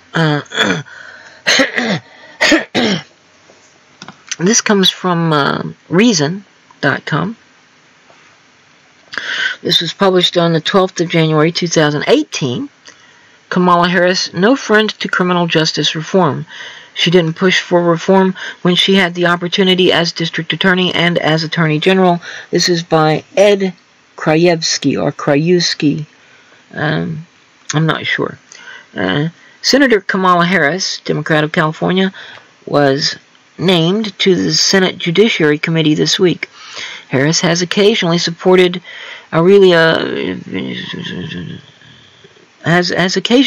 sensible changes to the criminal justice system, as when she joined with Senator Rand Paul, Republican from Kentucky, to back bill reform. But as San Francisco's district attorney and then as California's attorney general, she rarely strayed far from a punitive law and order mentality. Criminal justice reformers shouldn't get their hopes up that she'll be a reliable ally. During her time as San Francisco's district attorney, Harris oversaw the city's mismanaged crime lab, A San Francisco Superior Court ruled that the DA's office ignored demands that it take responsibility for the lab's failings and that it violated defendants' rights by hiding information about a corrupt technician who had been stealing cocaine. And as Attorney General of California, Harris challenged the release of a man who had been exonerated by the Innocence Project and had his conviction overturned. Harris argued that Daniel Larson, who spent 13 years in prison for the crime of possessing a concealed knife, had not produced evidence of his innocence fast enough. A federal judge overturned his conviction after finding that Larson had shown he was innocent, that the cops testifying at his trial weren't credible, and that his attorney, since disbarred, was constitutionally ineffective because he had failed to call any witnesses. When the Supreme Court decided that California's overcrowded prisons represented cruel and unusual punishment, Attorney General Harris fought a ruling ordering California to release some of its prisoners. Harris claims she had to fight the ruling for Governor Jerry Brown. Quote, "I have a client and I don't get to choose my client," end quote, she said. But the Attorney General in California is an independent elected position, not an appointee serving at the governor's pleasure.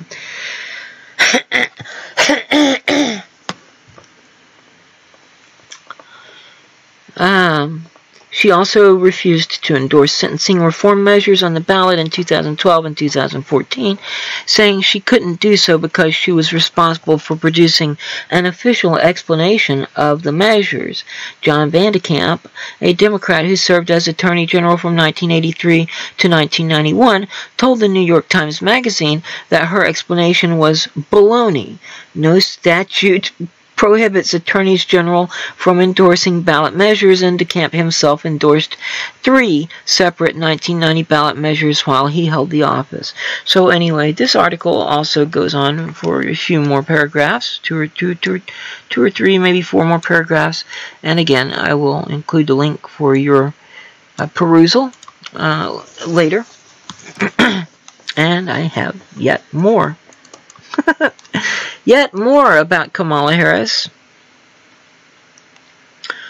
This also comes from Reason.com, was published on the 9th of January 2018 by C.J. Ji'ana. What the fuck? I can't see it. It's in a weird color. Chiaramella. Nice Italian name there, I think. I think it could be Spanish, but I think it's Kamala Harris went to bat for dirty prosecutors as California Attorney General. The newest member of the Senate Judiciary Committee has a record on criminal justice. Some of it's not pretty. Scroll through the carefully manicured Twitter account of Senator Kamala Harris, a rising star in the Democratic Party and one of the newest members of the powerful Senate Judiciary Committee, and you'll find many references to justice. Harris is one of the strongest voices in the Senate for criminal justice reform and rolling back the drug war. However, during Harris's time as prosecutor and eventually California Attorney General, her office has repeatedly tried to tip the scales of justice in favor of prosecutors. Such tactics aren't unusual among state prosecutors, unfortunately, but they are revealing. When a judge removed the entire Orange County District Attorney's office from a death penalty trial in 2015 after it was revealed in a bombshell memo that the sheriff's department had been running an unconstitutional jailhouse informant program, Harris's office appealed the removal.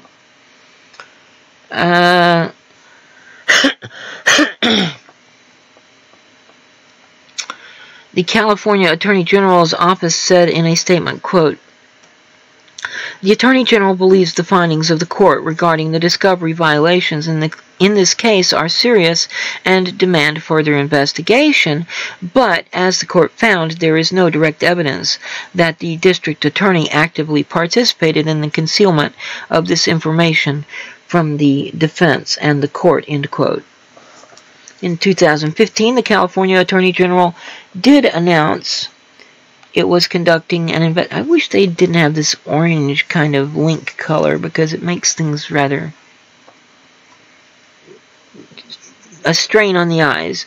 Anyway, in 2015, the California Attorney General did announce it was conducting an investigation into the affair, but the report has yet to be released. In the meantime, the jailhouse snitch scandal has tainted more than a dozen criminal cases, including several murder trials.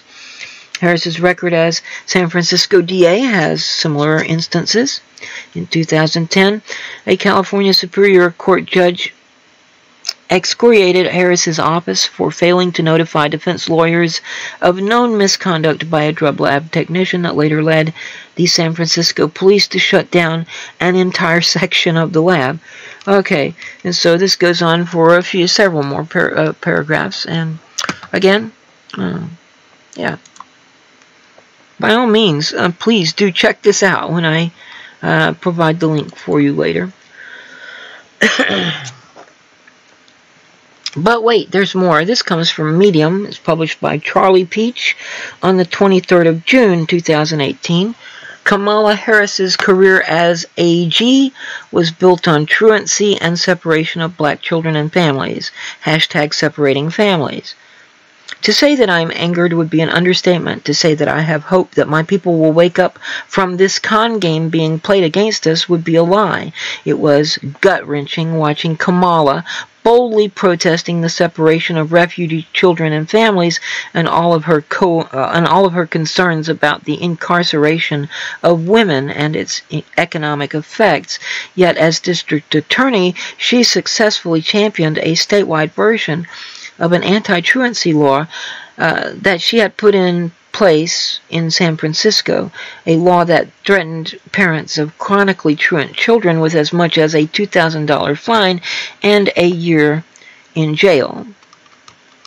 Kamala Harris's career was built on both the slave labor of black and brown prisoners and also the pettiness of truancy laws that separated poor and mostly black mothers from their children. Harris was so proud of her history with taking mothers from their children that she used it as her signature campaign agenda while running for AG. And this is a quote from Kamala Harris, quote, "We are putting parents on notice," she said in her inaugural speech as Attorney General, quote, "If you fail in your responsibility to your kids, we are going to work to make sure you face the full force and consequences of the law," end quote. Out of all the crimes that are being committed in California, Harris thought that charging poor and mostly black mothers of truancy, then separating them from their families, causing many to lose their jobs, and finally locking those up who could not afford the $2,000 fine she imposed, was ultimately the crimes of the century. The statement below is taken from one of her ads. Quote, and this is from a commercial from... Ow. This is from a Kamala Harris commercial. Quote, "If you're chronically truant from elementary school, you are 4 times more likely to drop out and become a perpetrator or a victim of crime. That's why we're taking on the truancy crisis in the California Department of Justice," end quote. Anyway, so this goes on a little longer, about another page or so. No, wait. Oh, it goes on more than that. It goes, yeah, about another 2 pages, maybe 2.5 pages, something like that. Anyway, again, a link will be provided for your reference. But I have yet more to tell you about Kamala Harris, because she's being, apparently, it seems like she's being anointed by the Democratic Party establishment. She's certainly the one they seem to be, promoting. They have polished her. She's been groomed to run and we knew that she had ambitions already back in 2016. So again, this is not some new thing. And so, as you've noticed, some of these articles are from 2018. The one that I'm about to convey to you is published by David Dayan in The Intercept on the 5th of January 2017. But before I dive into that, I'm going to have a sip of soda because my throat is beginning to rebel against my talking, as I think some of you have probably noticed from the throat clearing. So, excuse me for just a moment.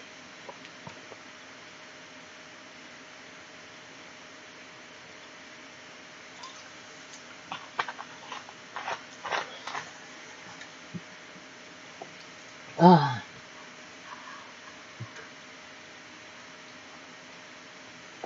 Little syrup there to coat the throat. So yes, from The Intercept by David Dayan, or David Dayan, 5th of January 2017. Kamala Harris fails to explain why she didn't prosecute Steven Mnuchin's bank.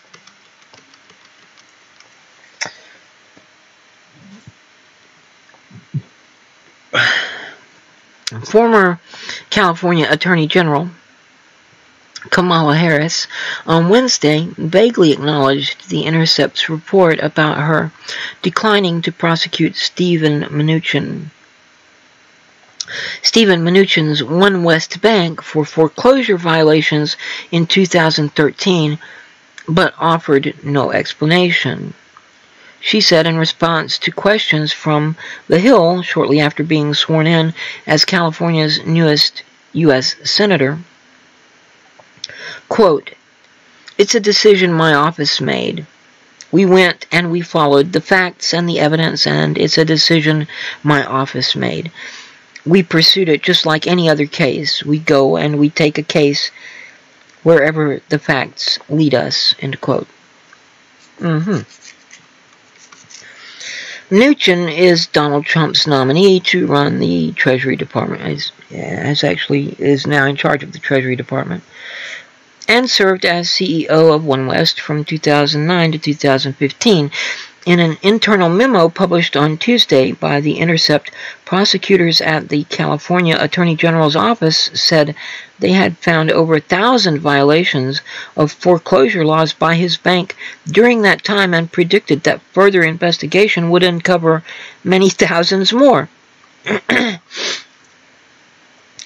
But the investigation into what the memo called widespread misconduct was closed after Harris's office declined to file a civil enforcement action against the bank. Harris's statement on Tuesday doesn't explain how involved she was with the decision to not prosecute or why the decision was made. Yeah, indeed, she said, "It's a decision my office made." No, she can't admit that she made the decision. Her office made the decision, but she was the head of the office, right? Anyway. Back to the article. She also would not say whether the revelations would disqualify Mnuchin for the position of Treasury Secretary. Harris told The Hill, quote, "The hearings will reveal if it's disqualifying or not, but certainly he has a history that should be critically examined, as do all of the nominees," end quote. She added that she would review the background and history of all Trump cabinet nominees. Senate Democrats have vowed to put up a fight over Mnuchin, even creating a website inviting homeowners to list their complaints against One West, and yet not one senator has commented publicly on the leaked memo, which received media coverage in Politico, Bloomberg, The New York Post, CBS News, Vanity Fair, CNN, CNBC, and other outlets. The Intercept has reached out to half a dozen Senate Democratic offices, including those of Minority Leader Chuck Schumer and leading Mnuchin critics Bernie Sanders and Elizabeth Warren, receiving no response.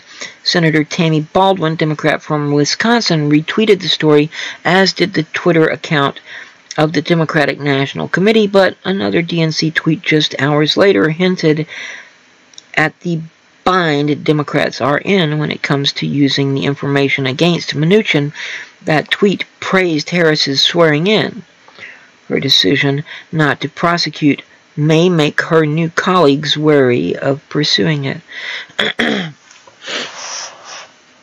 Progressive groups have not been so reluctant. 3 groups, the Root Strikers Project that Demand Progress, the Center for Popular Democracy's Fed Up campaign, and the California Reinvestment Coalition, have called for a delay of Mnuchin's confirmation hearing until he publicly discloses all settlements and lawsuits One West has faced from its foreclosure-related activities, responds fully to all questions submitted by members of the Senate Finance Committee, and publicly discloses his role in obstructing the California Attorney General investigation or any others.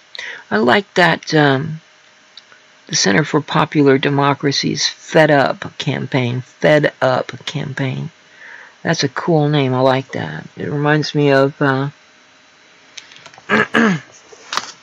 name of the original chapter of the Hells Angels, which was the Pissed Off Bastards Motorcycle Club.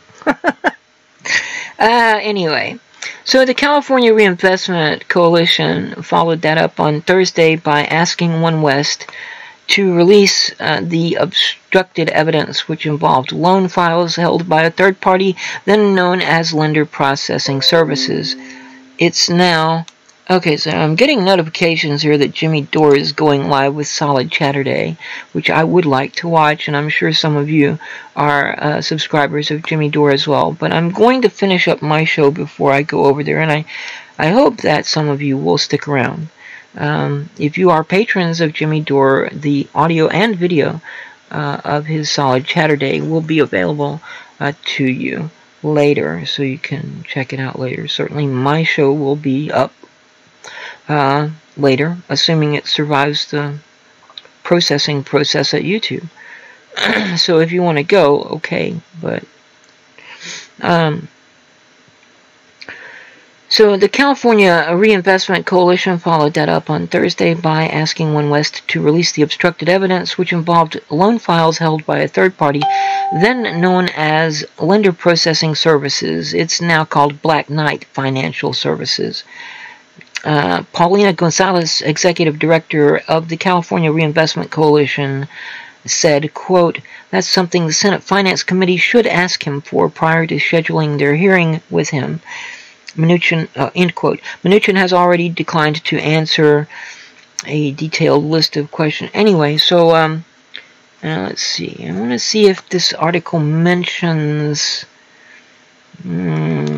there's a something that's pretty interesting in connection with this, which has been talked about quite a lot recently, but I don't see it in this particular article. Anyway, Stephen Mnuchin did make financial contributions to Kamala Harris's campaign, interestingly enough.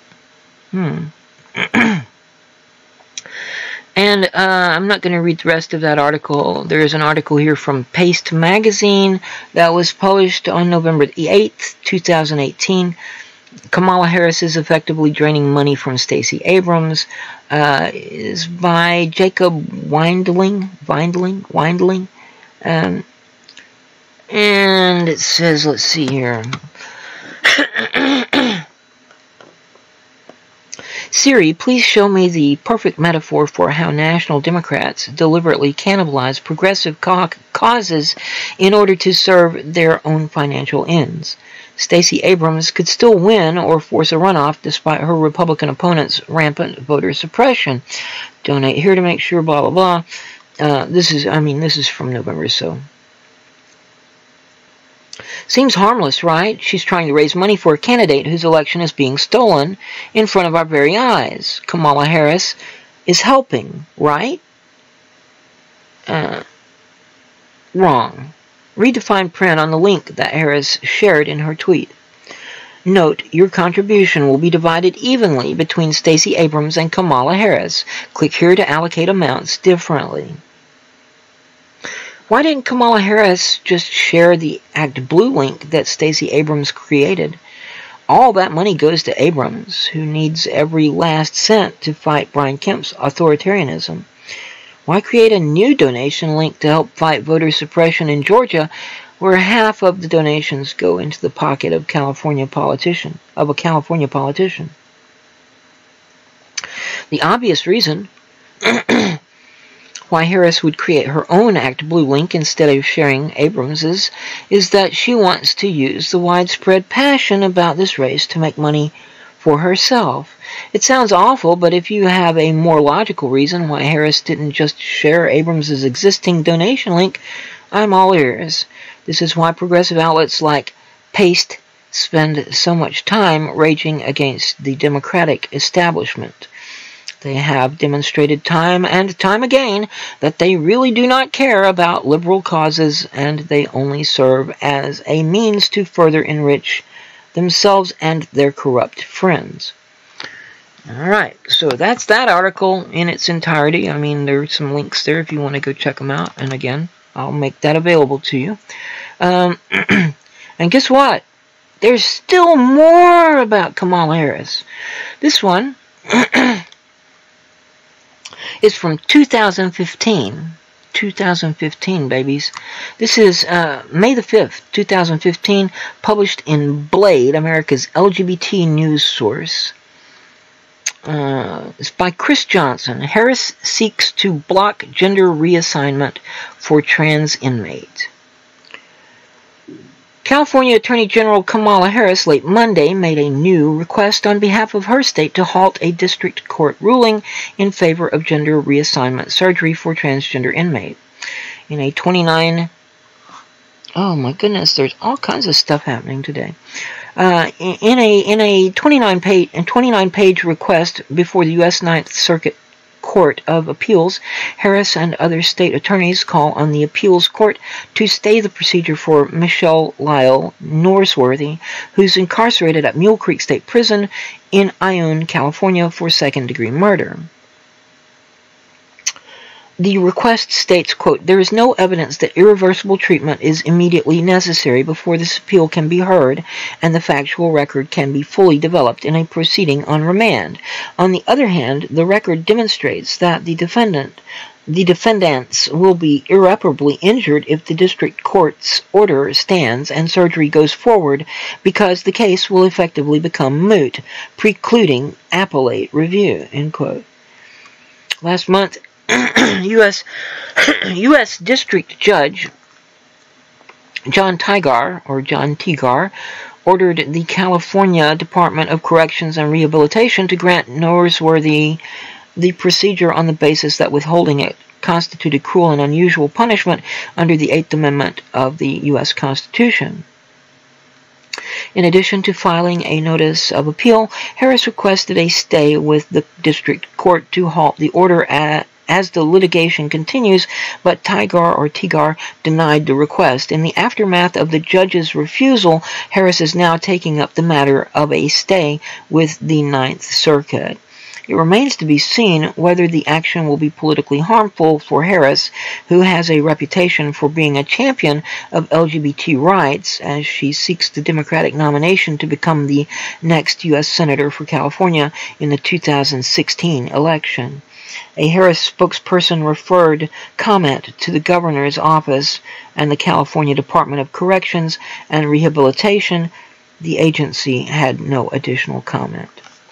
So, yeah. I'm not sure exactly how refusing gender-confirming surgery to this inmate would have hurt a case in any way. But wait, there is still more. This comes from The Week, and it's by Ryan Cooper. It was published on the 3rd of August, 2017. So again, this is not all some new stuff that we just dredged up about Kamala. We've known about Kamala for years now, and people in California even longer. It's like I've told people before, the Russians didn't have anything to do with my refusal to vote for Hillary Clinton. I lived in Arkansas when her husband was governor for all but the first 6 months. I think it was about 6 months of his first term, and the last maybe 6, 7, 8 months. I'm not exactly sure how long of his last term. So I knew who Hillary Clinton was long before most of you ever even heard of her or knew she existed. And I never trusted her then. I don't trust her now. I wouldn't trust her to carry the trash from my front porch down to the garbage cans at the road. So this article is called Why Leftists Don't Trust Kamala Harris, Cory Booker, and Deval Patrick. Again, this article by Ryan Cooper from The Week, published on the 3rd of August, 2017. The contest for control of the Democratic Party between left and center. Yeah, okay, not really center. I mean, here's the deal. And I've said this a lot, and I'll say it again and again until people stop calling these fucking right-wing nut jobs centrists, because they're not centrists. Okay, left, center, and right have to do with economics.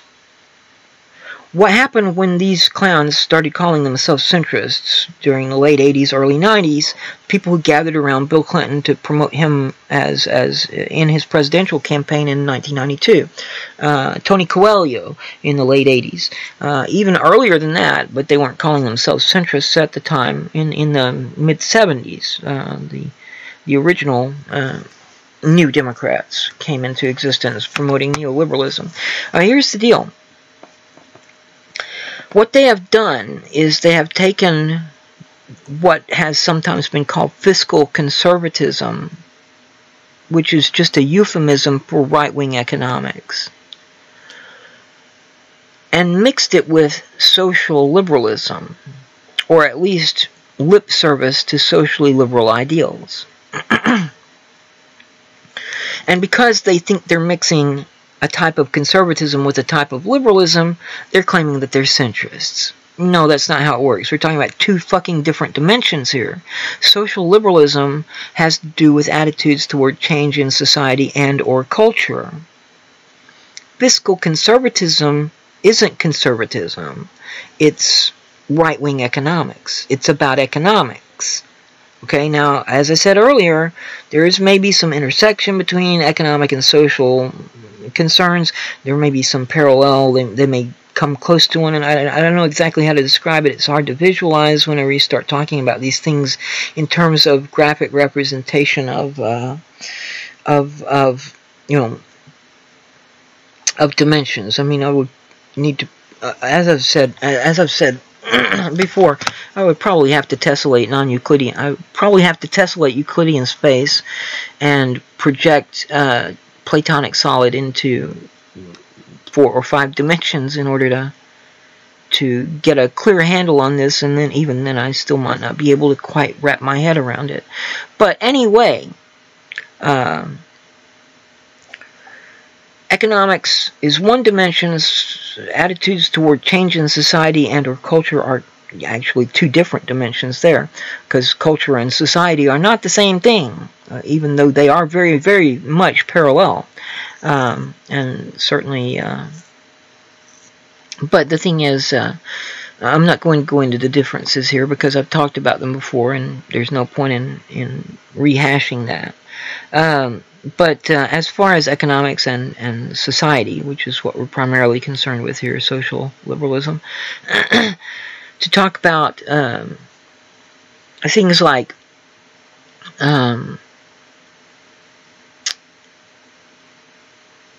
civil rights, attitudes toward what is acceptable in society and what is not acceptable.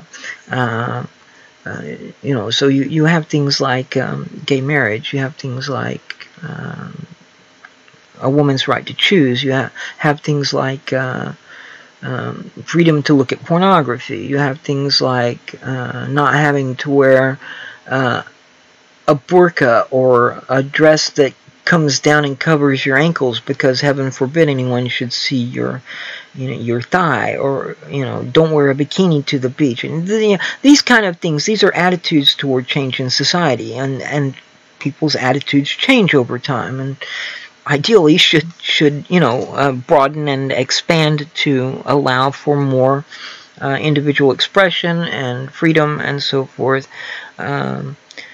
So, I mean, that's one thing. But economics has to do with, are you living from paycheck to paycheck? Are you barely surviving? Are you having to juggle bills? That kind of thing.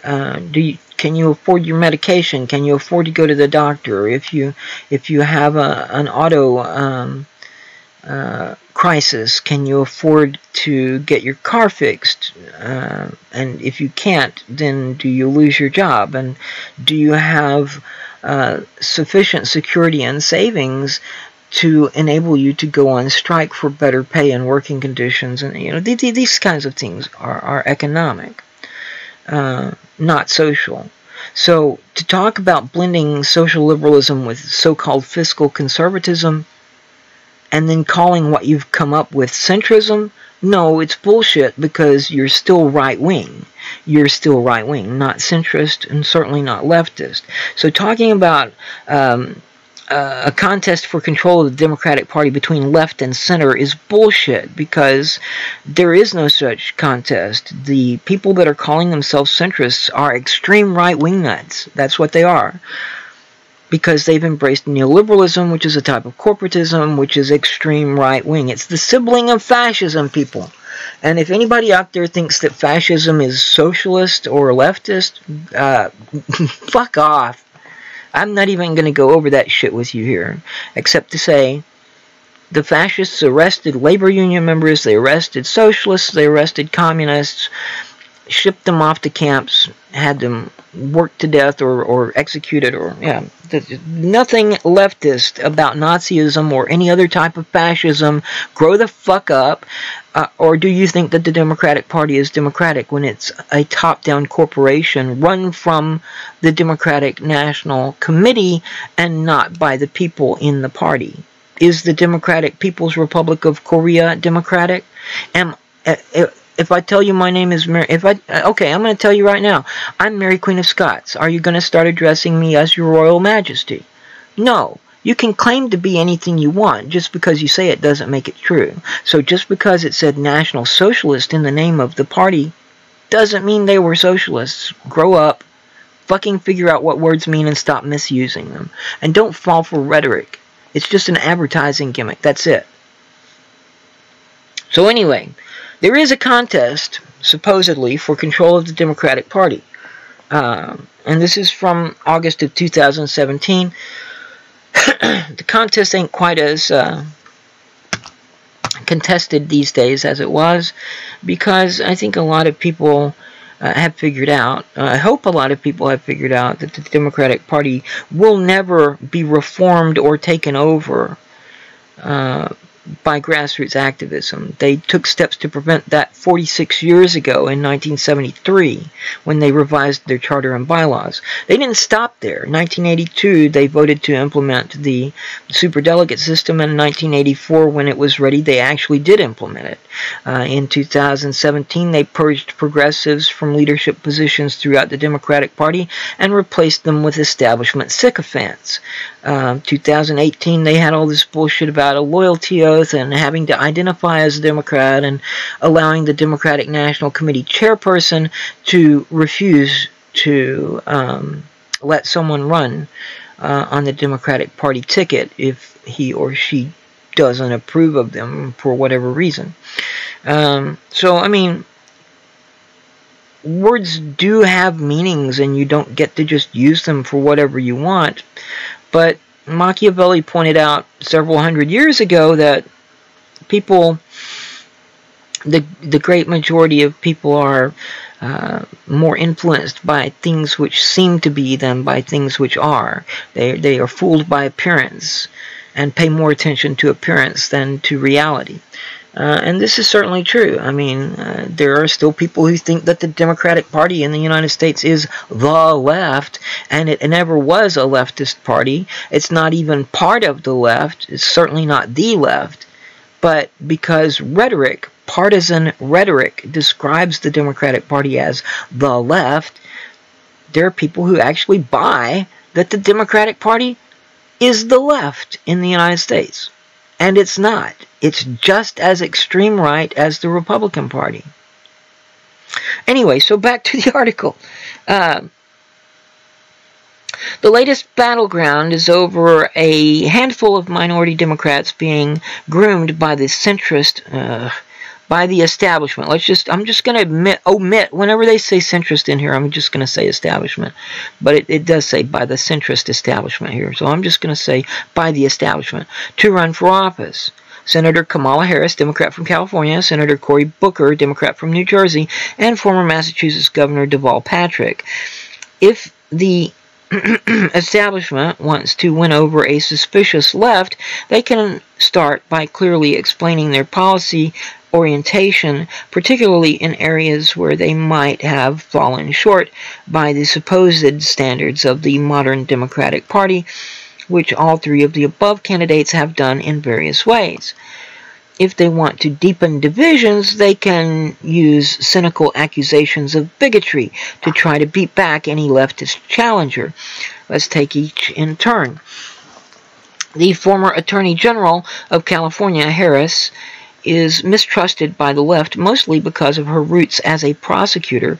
The Black Lives Matter movement has put anyone with law enforcement history under close scrutiny, and California's criminal justice system is notoriously brutal, though it has improved recently. While she is obviously no Jeff Sessions, Harris has sometimes displayed a rather Hillary Clinton-esque tendency to say the right thing but not follow through in a vigorous way. Most notoriously, she refused to prosecute Treasury Secretary Steven Mnuchin's old company, One West, for numerous instances of almost certain illegal foreclosure against the advice of her own consumer law section, and has so far refused to say why. She was also the only Senate Democratic candidate to get a donation from Mnuchin himself in 2016. See, as I mentioned. Booker is mistrusted because of his ties to Wall Street, most notoriously when President Obama attracted Mitt Romney, most notoriously when President Obama attacked Mitt Romney during the 2012 campaign for his long career as a blood-sucking financial parasite, buying up companies only to strip their assets and drive them into bankruptcy. Booker defended Bain Capital on Meet the Press. Why? Because New Jersey is just across the river from Manhattan and both parties are drowning in Wall Street cash. Patrick is least trusted of all because he actually works for Bain Capital as a managing director. If he were to run for president, as Obama's inner circle is apparently urging him to, President Trump would just have to copy-paste Obama's 2012 ads. In other words, there are quite substantive reasons why a leftist might not trust any of these candidates. The probably accurate perception that all three candidates are being groomed by the same big money donors that clustered around Hillary Clinton will only deepen the divide, because it suggests that, like pro-union rules or the public option in Obamacare, any adoption of Sanders-style proposals are mostly bait to be cast aside when it comes time to actually pass something. So the article continues a bit longer, another page or two, and I'm not going to read all of it to you, but please do check it out. It's very interesting, and certainly we have talked about Kamala Harris and Cory Booker running off to Wall Street to gauge whether or not they could get support for their campaigns if they decided to run for president in a previous show. I have two more articles, one more about Kamala. This comes from Shadowproof. It was published on the 15th of August, 2017, and it's by, you can barely see this very light gray text here, Rokhaya Chamsadine. It's called The Neoliberal Record of Kamala Harris. Record with it instead of attacking critics. Kamala Harris, a career prosecutor who served as California's Attorney General and is now a United States Senator, is seen by liberals as the Democratic Party new rising star. Democrats are already touting the possibility of a 2020 presidential run, and any inkling of criticism, regardless of how genuine, faces a backlash from influential people in the political and media arena. Critics are attacked on multiple levels. First, defenders argue Harris is a cog working within a larger unjust machine, condemning her political decisions as frivolous because, quote, she's doing her job, end quote. They also argue critics are purists in search of a politician without imperfections. This assertion, while undoubtedly pretentious, is intended to malign leftists as immature and unable to understand the dirty realities of politics. The third component of attacks involves malicious misrepresentation, a claim that critics reject Harris because she is a woman, or more specifically, a black woman. By weaponizing neoliberal identity politics, even the whitest liberals freely manipulate the wider discourse on race and gender in order to shape it into their favor. I'm going to pause here to point out this business about purity, purity tests, you purists, and blah, blah, blah. Yeah, that's exactly right. This is an attempt to portray us as immature and unsophisticated and blah, blah, blah. In fact, as they've been trying this since the primaries in 2016, if not before. Well, Hillary's not perfect. Well, no shit, she's not perfect. And Kamala isn't either. But it's not just that they're imperfect. I mean, Bernie Sanders isn't perfect. Tulsi Gabbard isn't perfect. There is no perfect politician. There's no such thing as someone who's going to agree 100% with me unless I run myself, which I don't really care to do. I mean, certainly not for president. I might run for some state office someday, but we'll see. I might even run for U.S. Senator someday, but again, we'll see. As far as purity tests and being purists, that is bullshit of the lowest order. Hillary Clinton, Kamala Harris, none of these people ever have to agree with us 100%. It would be nice if they supported at least more than half of our ideals and goals, and they don't. That's the point. Well, Hillary voted with Bernie 90-some-odd% of the time. Really? Really? Because Hillary has a lot longer record than her little term in the Senate. There's a lot more to Hillary than just her being a senator. There's her time as Secretary of State. There's her time as First Lady of the United States. There's her time as First Lady of Arkansas. There's her time at the Rose Law Firm. There's a lot about Hillary's record that goes beyond what she did and did not vote for in the Senate.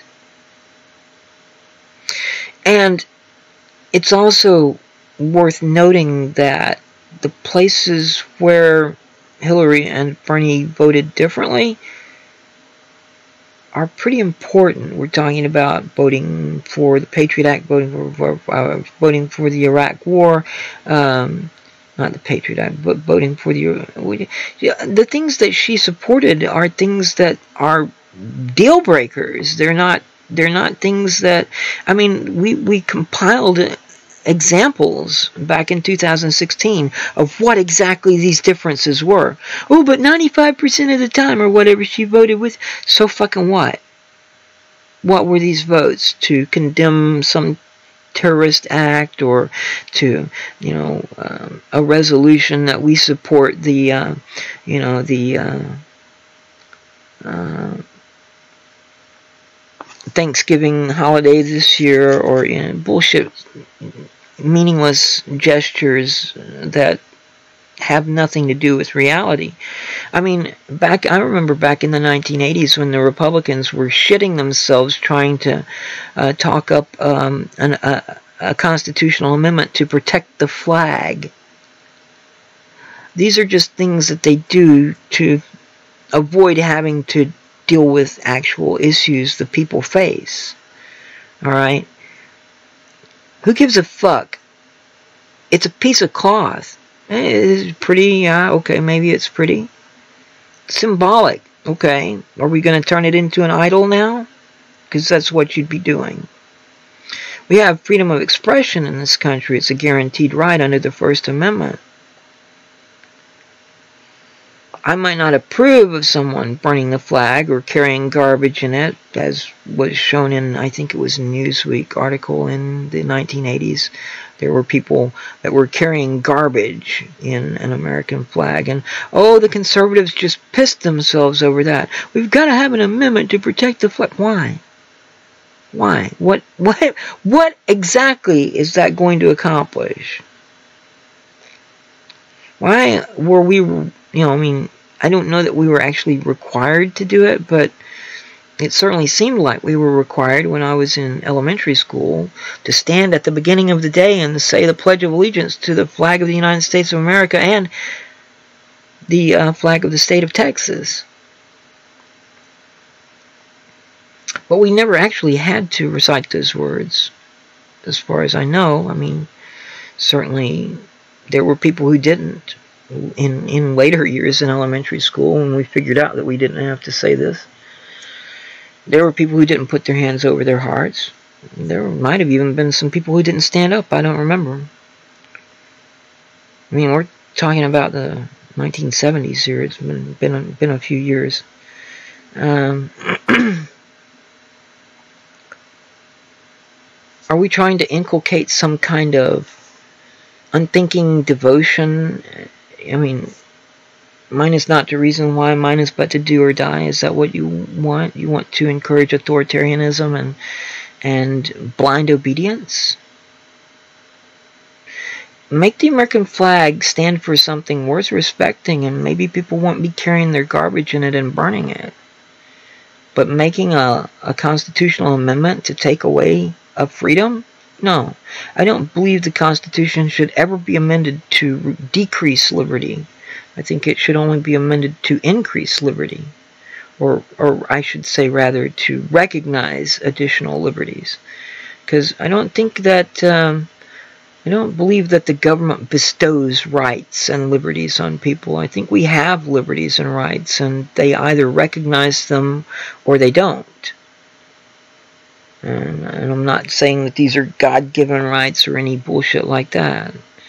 I think they are rights as human beings, human rights, not some kind of endowed by their creator with bullshit. That's not what I'm talking about. But anyway,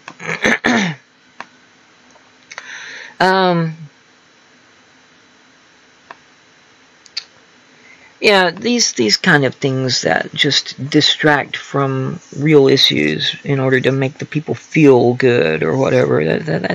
That's not. I mean, take a look at the things where they actually did vote in opposite directions and see what they were. They were actually important matters, like going to war or extending the Patriot Act or supporting some kind of military action or getting tough on crime or blah blah blah.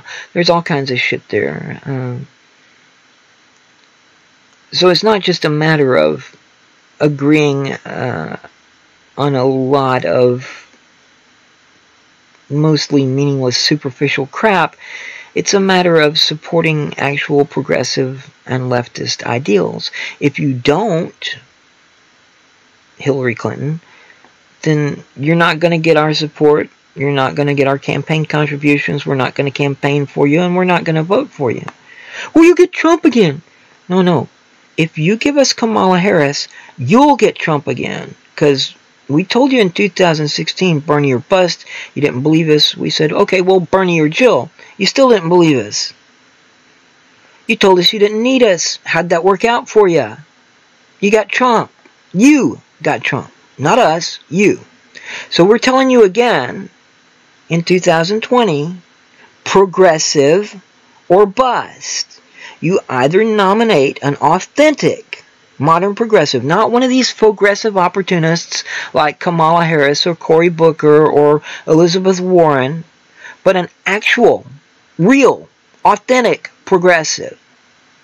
Not a progressive, not an opportunist, not a regressive who shrieks about victim mentality and identity politics and horse shit like that.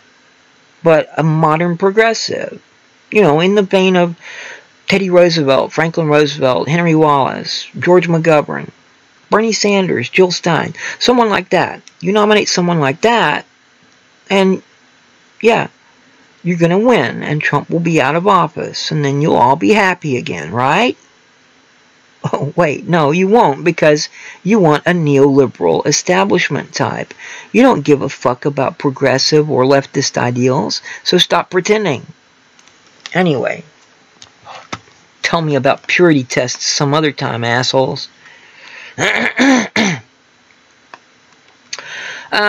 So I'm not going to read the rest of this article, but it goes on for another 2.5 pages or so.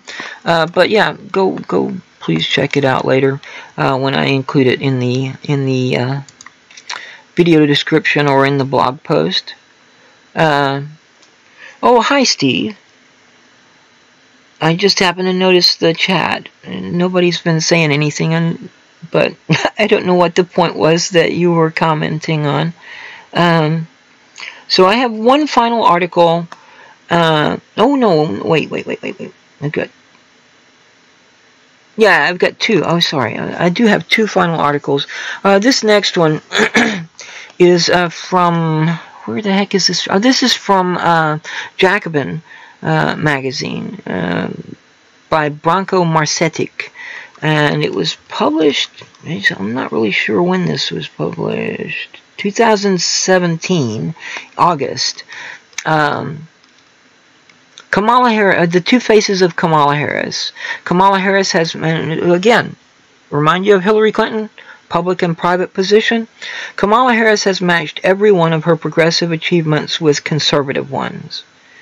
The first 7 months of the Trump administration has seen an ever-changing coterie of high-profile Democrats probing the possibility of launching a 2020 run to take back the White House, from Joe Biden and Cory Booker to Kirsten Gillibrand and Deval Patrick and maybe even Hillary Clinton for a third time. The latest name to join this carousel of political ambition is recently elected California Senator Kamala Harris. Her rise to the top of the 2020 shortlist has been long in the making, with Democratic bigwigs recognizing her potential star power as early as 2008, when she campaigned for Obama. Harris's rise has produced a fiery debate among liberals and the left. Leftists and progressives have come out in strong opposition to Harris's candidacy, with some declaring #NeverKamala, and some high-profile Bernie Sanders supporters, such as National Nurses United Executive Director Roseanne DeMoro, making clear their lack of enthusiasm for her candidacy. For some prominent liberals, this pushback is simply the product of virulent racism and sexism among an imagined and non-existent all-white, all-male Sanders supporting base. I mean, I know a number.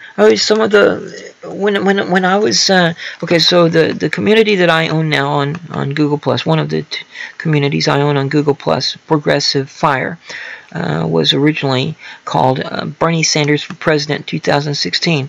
At the time I was brought onto the moderation team back in 2017, everyone on the moderation team, including the owner of the community, were female. I'm of mixed ethnic origin myself. I don't know about the other girls. Or ladies, I should say, because none of us were children. Yeah, this Bernie bro shit, this is a lie. It's always been a lie. It was the same thing that Hillary tried in 2008 when she was talking about the Obama boys. No. I know all kinds of people who supported Bernie Sanders in 2016. Various skin colors, various ethnicities, various sexualities, people that were cisgender and transgender, women and men, and yeah, so I mean, it's not like there's no basis to this attempted smear. And I mean, they even try to call Bernie an old white man, and Bernie's Jewish. I mean, not to put too fine a point on it, but Jewish people are Semitic, not Caucasian. And that's neither good nor bad, of course. But the point is, it's just, yeah, it's more of the identity politics shit.